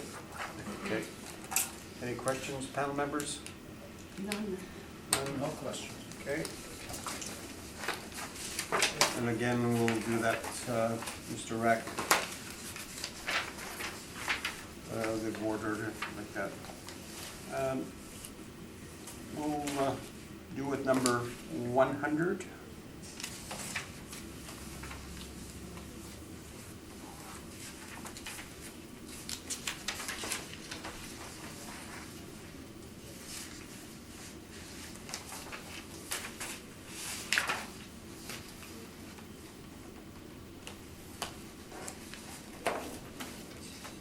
Mr. Wong, any handouts? Not for this one. Okay. The floor is yours, sir. The subject property is 100 Sinowik. It's a residential apartment block that's 3 stories high. It was built in 1984 and has 42 suites with 11 outdoor parking stalls. On page 3 is our income valuation summary. We use average rents of $779 to get a potential income of $392,000. We used a 2.6% vacancy to get an effective gross income of $382,000, and we used a 50% expense ratio to get a net operating income of $188,000. Kept at 5%, we have an estimated market value of $3,772,000, which is $89,000 per unit. On page 4 are rent comparables, showing that the rents we've used are in line with the market, or actually lower than market. Or at the low end of the range in the market. And on the bottom of page 4 are some expense comparables, showing that the 50% expense ratio that we've used is reasonable for this property. Excuse me, which property were you in now? 100 Cinnamon. Okay, I was still crunching numbers. Oh, okay. I apologize for interrupting. Okay. Mr. Wong? Yeah, so at the bottom of page 4 is just some expense comparable, showing that the expenses that we've used are resemble or supported by what's in the market, because this is a non-profit property. On page 5 is information on how we derived our cap rates.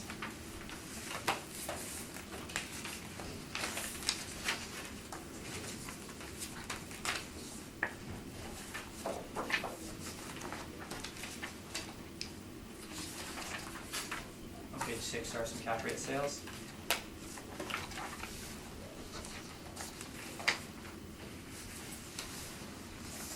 Page 8 is a picture of the subject property with its location.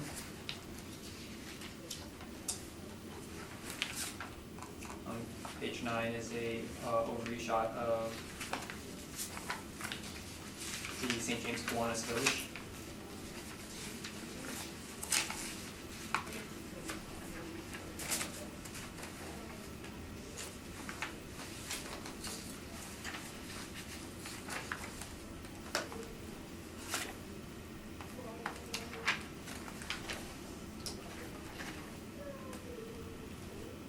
On page 13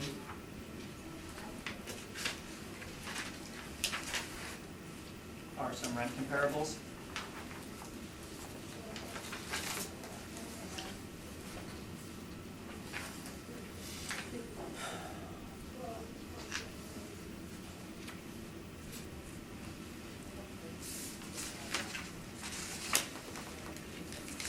Because this is a nonprofit, on my page 13, it just sort of gives you an idea of what market rents are for in this case, it's zone 5 for the St. James zone.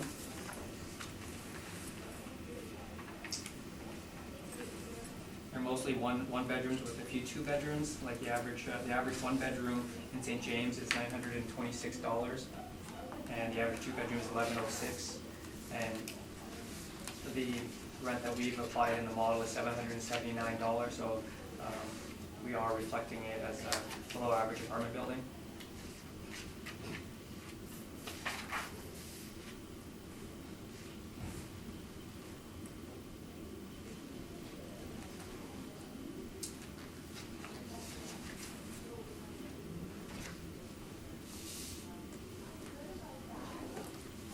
So once again, this is a nonprofit organization, and to be consistent with the other properties, it's been valued as if it were a below average apartment building. The rent that we've used and the expenses that we've used are supported by the market, and the cap rate is also supported by the market. So I ask that you maintain the assessed value at $3,773,000.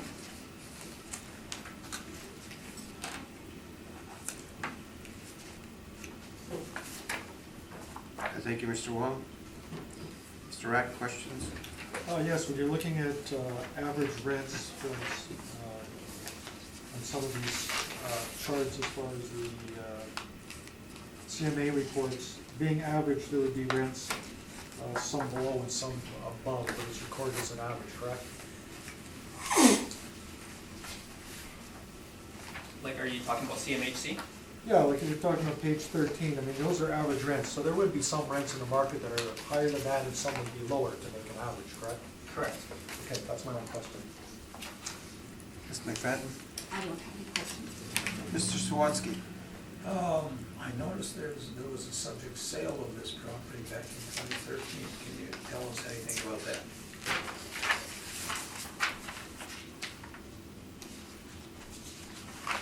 That's just weird.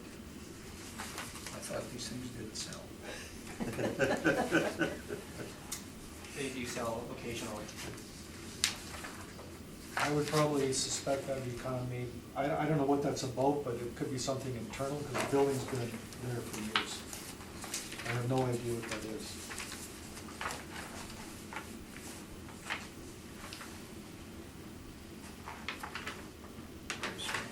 It was built in 1984, so Yeah. I don't know what that is. And this was always part of the Kiwanis Village, because those little units along the sides have always been there. They were always part of Kiwanis.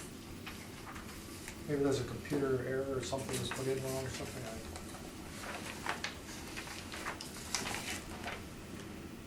Well, the value is just interesting in comparison to the number they're looking at.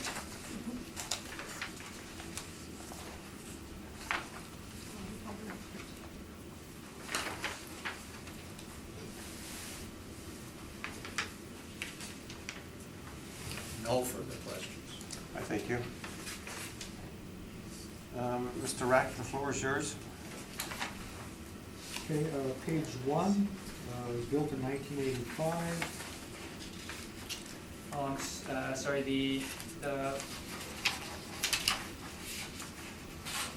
you look on my page 8 or 9,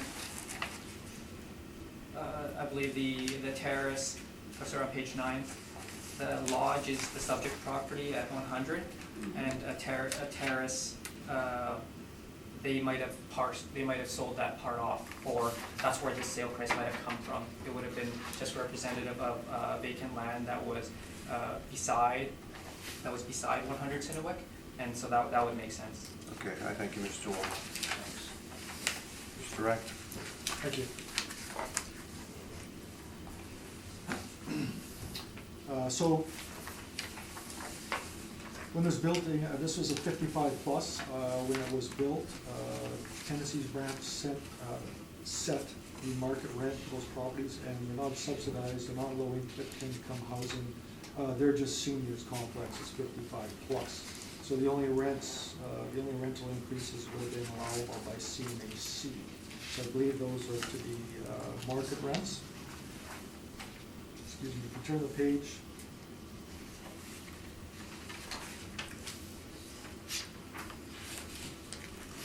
Page 2, the gross potential income is 352,080. And if you turn to page 3, if someone was to purchase this, you would have to consider, for private use, you have to consider adding, it only has 11 stalls with 42 rental units. So I've come up with a calculation, and it's basically from Altus, which basically states what a service parking would cost in Winnipeg, $5 to $15. That's an architectural, that's a screen capture from an architectural study film on how we calculate the area required for parking. So it would require an extra 31 stalls and 5 for visitors, 36. So you're talking about 11,700 square feet would be required. So the cost to build would range from, with taxes, from $66,105 up to almost $200,000. And that doesn't include outdoor lighting, fencing for the plugs, and electrical service at the site and within the building. So I've used the middle of $10 to come up with an estimate of $132,210 for that cost, for that parking spaces. Again, we're going to go to page 4. I've gone through the cap rates before, I won't labor on that. But this would be called a Class B for the age of the complex, and that would require a higher cap rate, since cap rates did go up, so I'm applying a 5.5% cap rate. Turn to page 5. You'll see the total expenses are $209,270. I'm using the department's parameters for vacancy and expenses, so basically the expenses I'm using is $175,888. I'm adding in the parking income, cap rate at 5.5% since cap rates have gone up. I'm looking for as is. If you were gonna buy it and do something with it, try to make it into a regular apartment, it would be $2,975,000. I'm valuing it as it is, so I'm looking for $3,107,000. That's my presentation.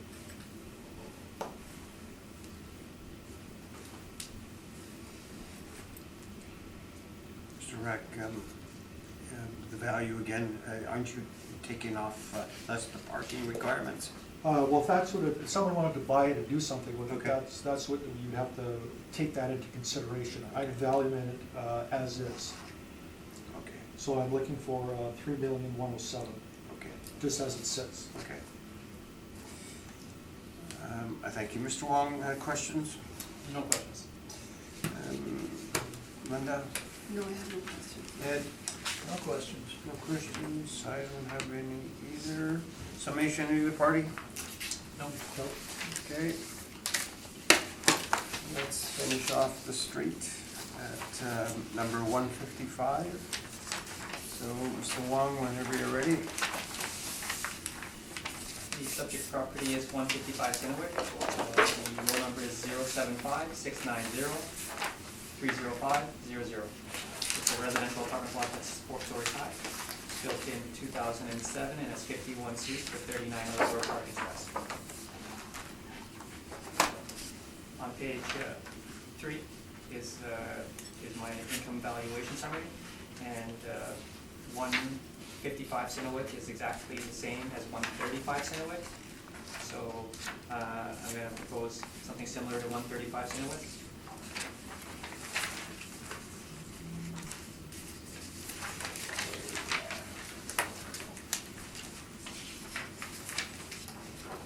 Okay, thank you. Oh, we have a handout. Yes. Okay. Thank you.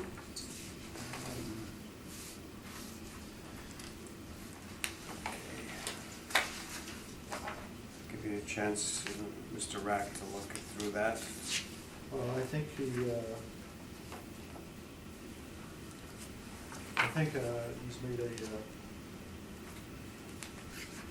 how do you term it, Mr. Merrick? A revised The revision. Revised revision. value? I think his revised, I have no need to argue against his revised Okay. revision, if I can All put right. it that way. Panel members, any questions? None? All right. Ed, you okay? Yeah. Okay. So we'll go to the last one on the docket, 2300 Ness Avenue. Mr. Wong, whenever you're ready.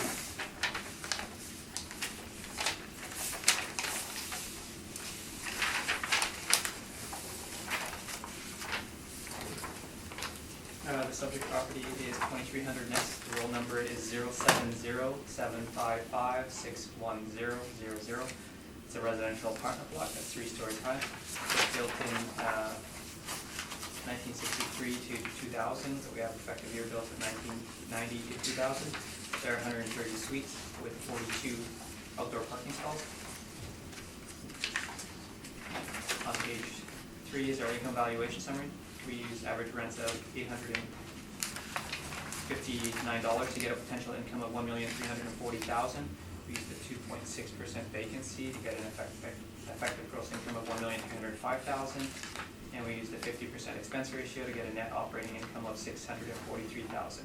Capped at 5%, we have an estimated market value of $12,867,000, which is $98,000 per unit. On page 4 are our rent comparables, meaning that the rents we've used are in line with what's on the market or at the low end of the range. On page 5 is information on how we derived our cap rates. On page 6 are some cap rate sales. On page 8 is a picture of the subject property with its location.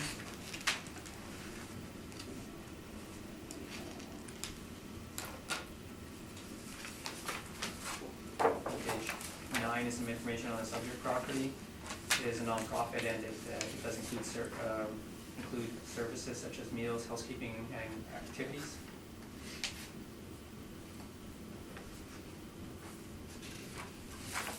Page 10 is the income and expenses submitted by the owner.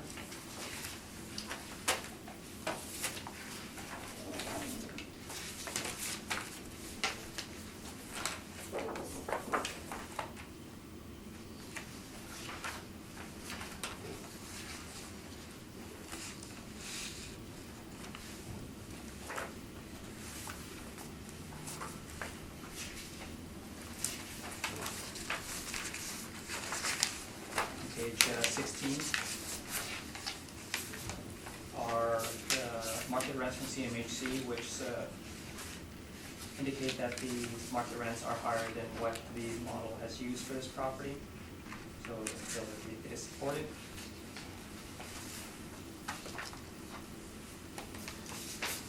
And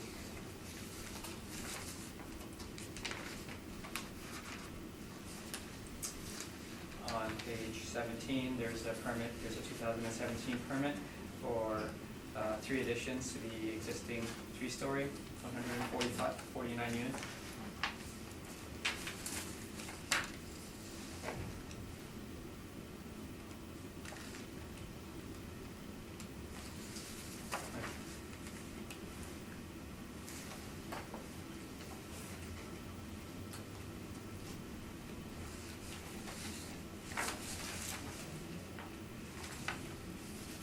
So once again, we have reflected this property as a below average apartment building, but the main thing is that the current property record is not up to date.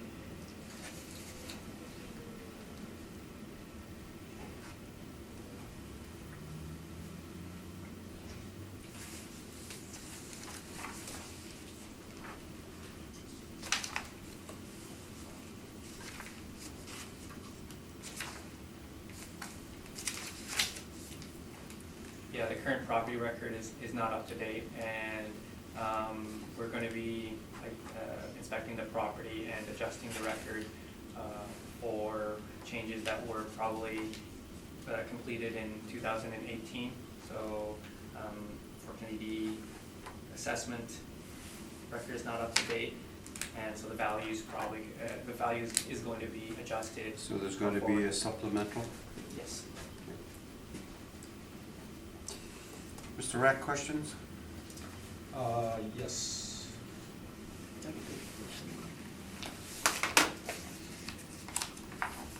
Take a look at your subject from page 4, your comparables.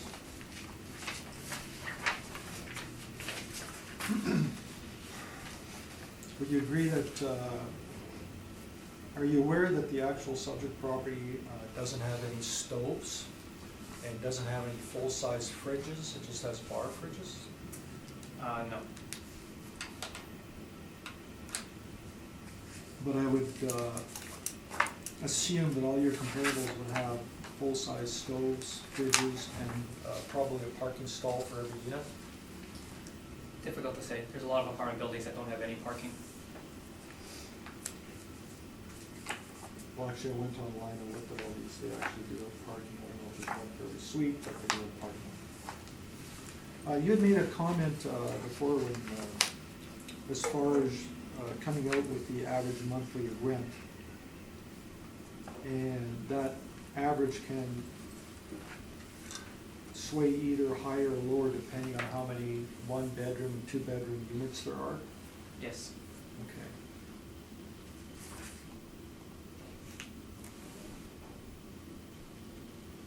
So for example, your comparable 1, like the actual subject property, when it comes to percentage, there's actually 16% bachelor, there's 77% 1-bedroom, and 7% 2-bedroom.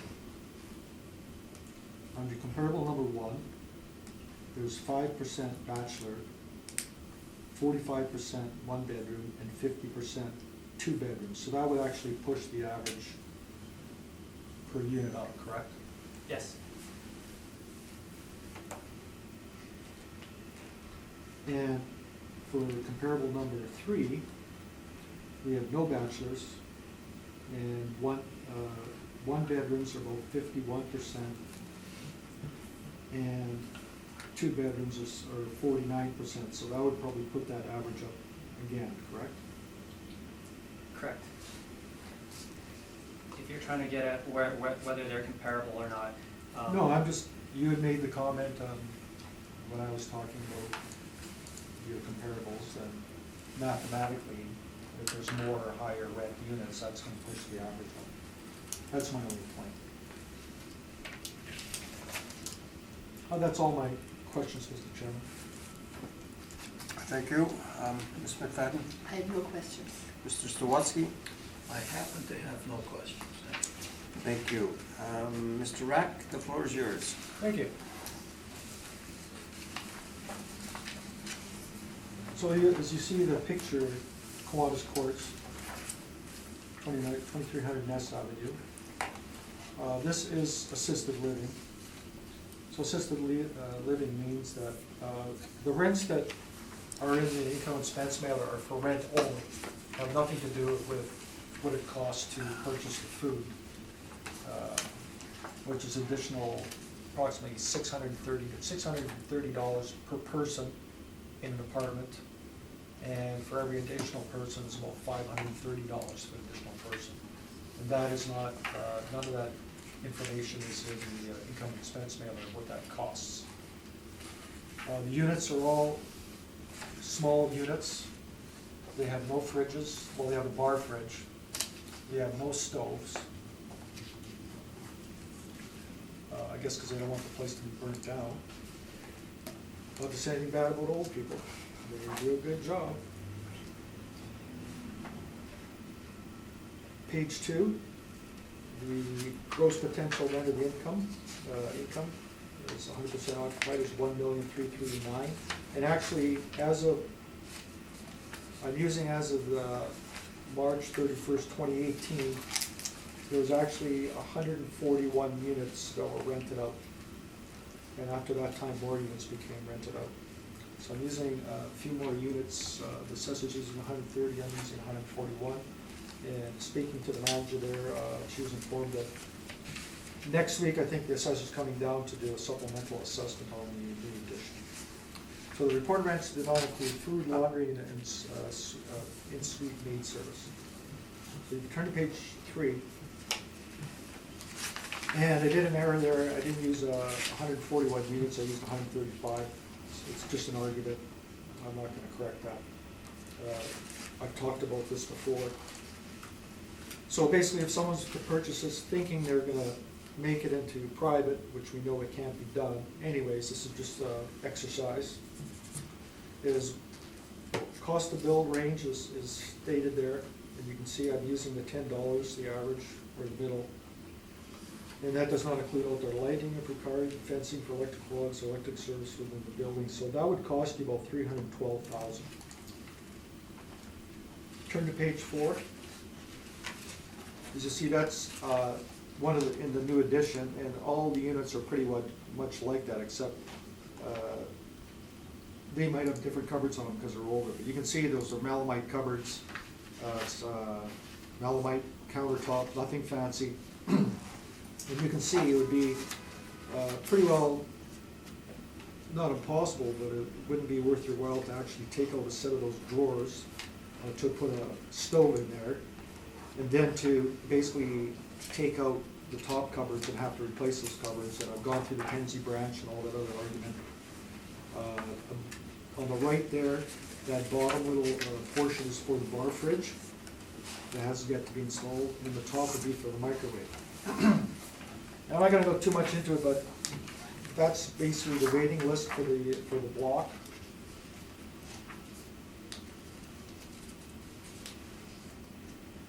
So we can't really use market rent since this is not a market building. I mean, I don't think you'd ever lease it at market rents. If you tried, you'd have to do an awful lot of work in there, but I think it'd be counterproductive to go into that. And you'd still need an overhead fan and a filter. You have to replace the cupboards. So on page 5, you can see that basically, operating expenses in the model range from 34.12% to 62%. And in some of the briefs the assessors put forth today, we can see some of the buildings are getting 58% operating expenses. As far as the capitalization rates, I've gone through that, and functional obsolescence is obviously part of the problem in this building. There's a lot of common area in this building. There's a huge kitchen they no longer use because they built, in addition, they built a brand new kitchen. Every floor has common area for, when I was there, people making puzzles, reading, nice large windows. There's a couple of fish tanks. So that would increase the expenses. You can have higher management expenses because there's, people have to be there 24 hours a day, and not only one person, but a couple people. So based on all that, and the cap rates moving up by 0.5 point, and just the fact of how the apartments are built, each unit is with no stoves, and the problems associated with that area to put all it in, I'm suggesting that a more appropriate, and not even accounting for all that as far as the cap rate goes, is just to move the cap rate up to 5.5%.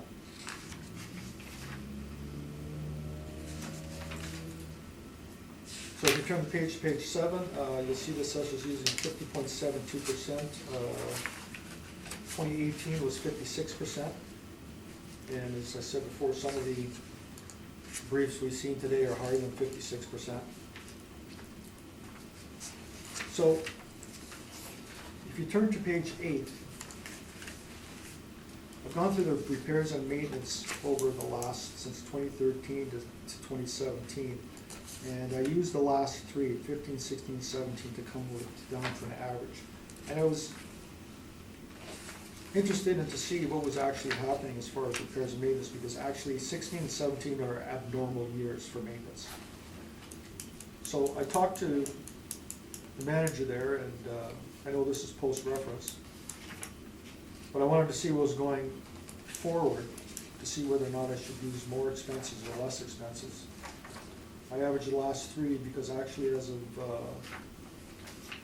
June of 2019, July of 2019, they have a usually basic budget of $140,000. They've blown through that. They've jumped into reserves of $96,000, so we're at $236,000. And yet to come in 2019, domestic hot water repair, boilers, $11,000 they're gonna have to spend before December. They put a deposit down for that. The heating boilers need to be repaired. They've gotten quotes anywhere from $25,000 to $30,000. The 1960 elevators all have to, in the older building, all have to be changed from mechanical switches, because they can't find them anymore, to all electronic solid state on the 2 elevators. They put a deposit down on that. That repair is going to be $45,000. Plus, there's some roof repairs that have to be done in the old building, not replaced, but just repairs at $110,000. And it can't be a lot of repairs at $110,000. My neighbor in his house spent $35,000 for a new roof, flat roof on his house, and that's only 3,000 square feet, so I can imagine it's just minor repairs to keep it from leaking. So with an additional $155,000, we're looking at $391,000 that they're going to basically spend before the end of the season.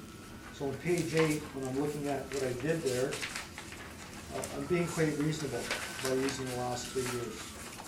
Because they're going to spend $391 this year. Post-reference, but I wanted to see what was happening. So basically the operating expenses,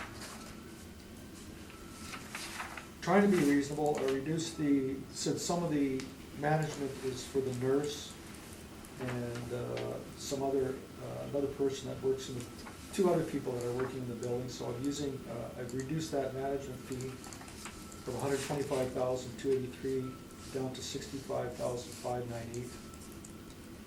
I've increased the repairs and maintenance from $76,427 to $219,708.